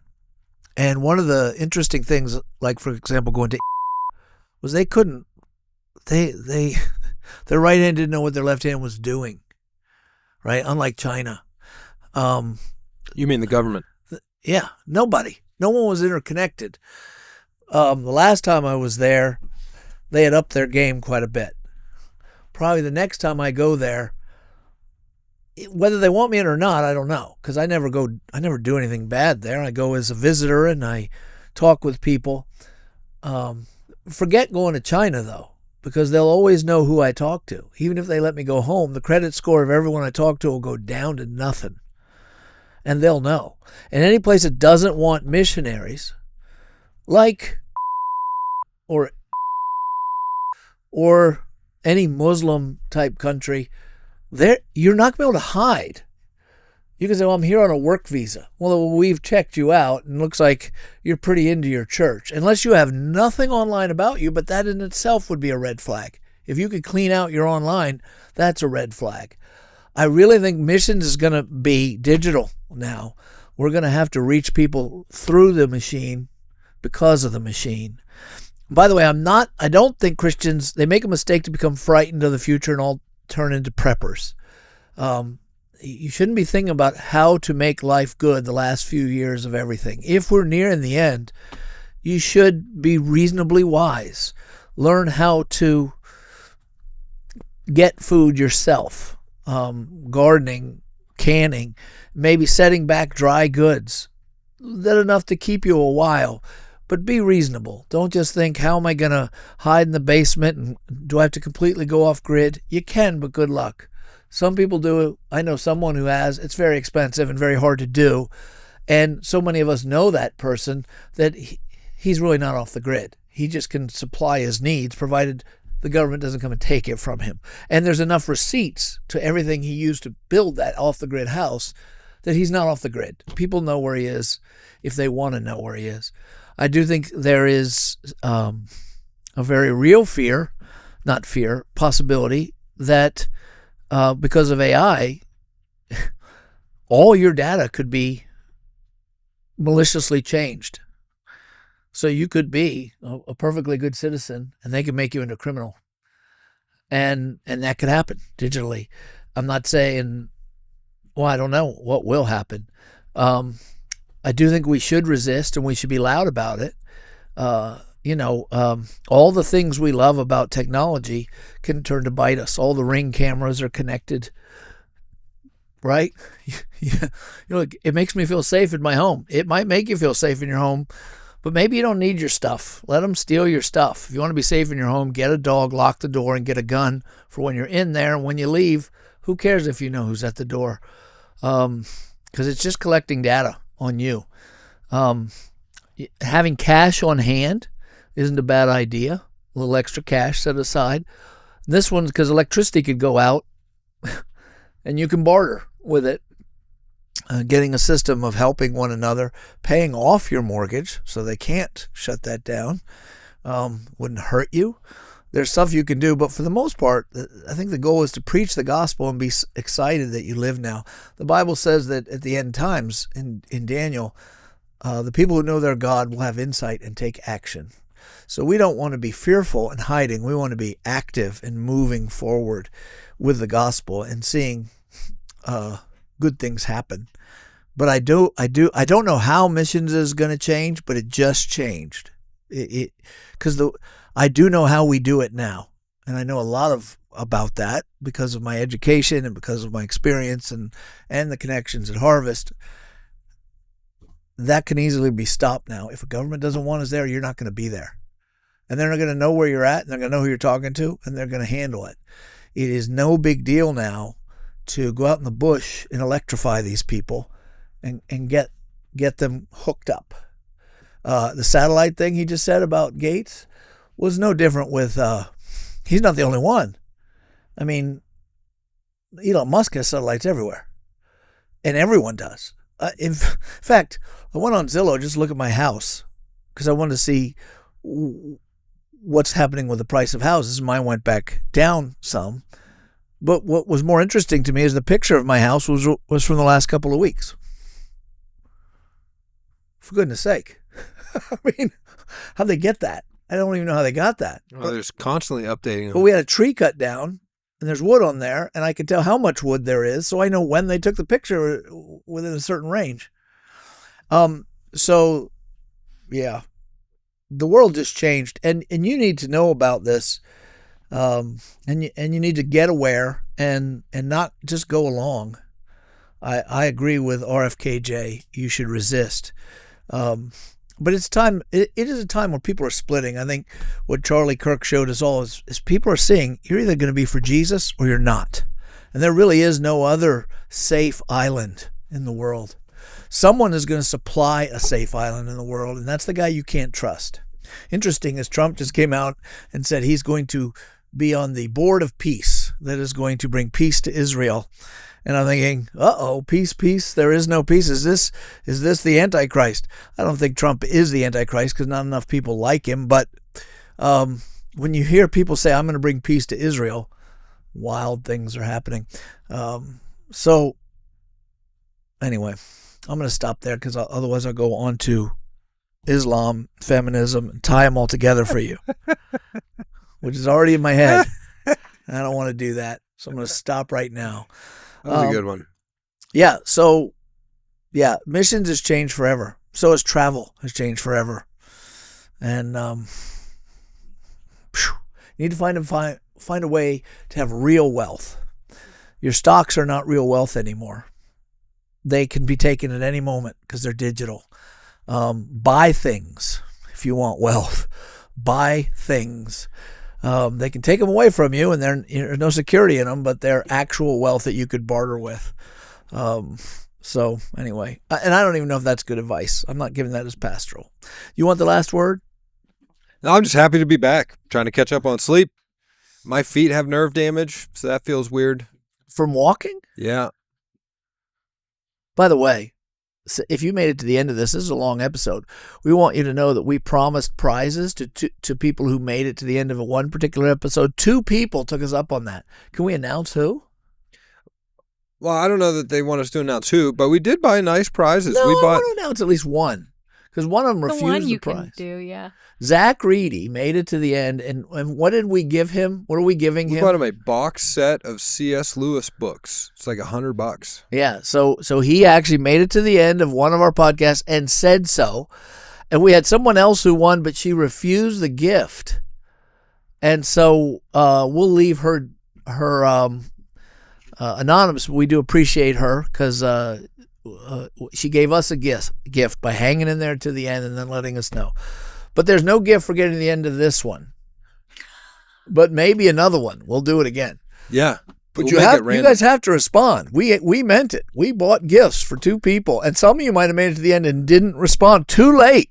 You can't go back and do it. You don't get it. Yeah, Jesus said, let your yes be yes and your no be no. And we said we're going to get gifts. So once people called us out on it, we got them gifts. So and anyway. not skimpy ones. Yeah, nice Christian-y kind of things that you'd want to have. Yeah. All right. To you guys. 8-book box set of all of his nonfiction books. Is that what we got? No, I think it's fiction. I think he picked the Narnia ones. Okay, we got both, and let them pick. Yeah, we got you're doing a good. box set of nonfiction and a box set of Narnia. And we really probably need a C.S. Lewis bust here because we do have his picture right there. We should get a brass. He is the patron saint of Pick Up the Mic podcast. All right, we're gonna run now. Bye. See ya.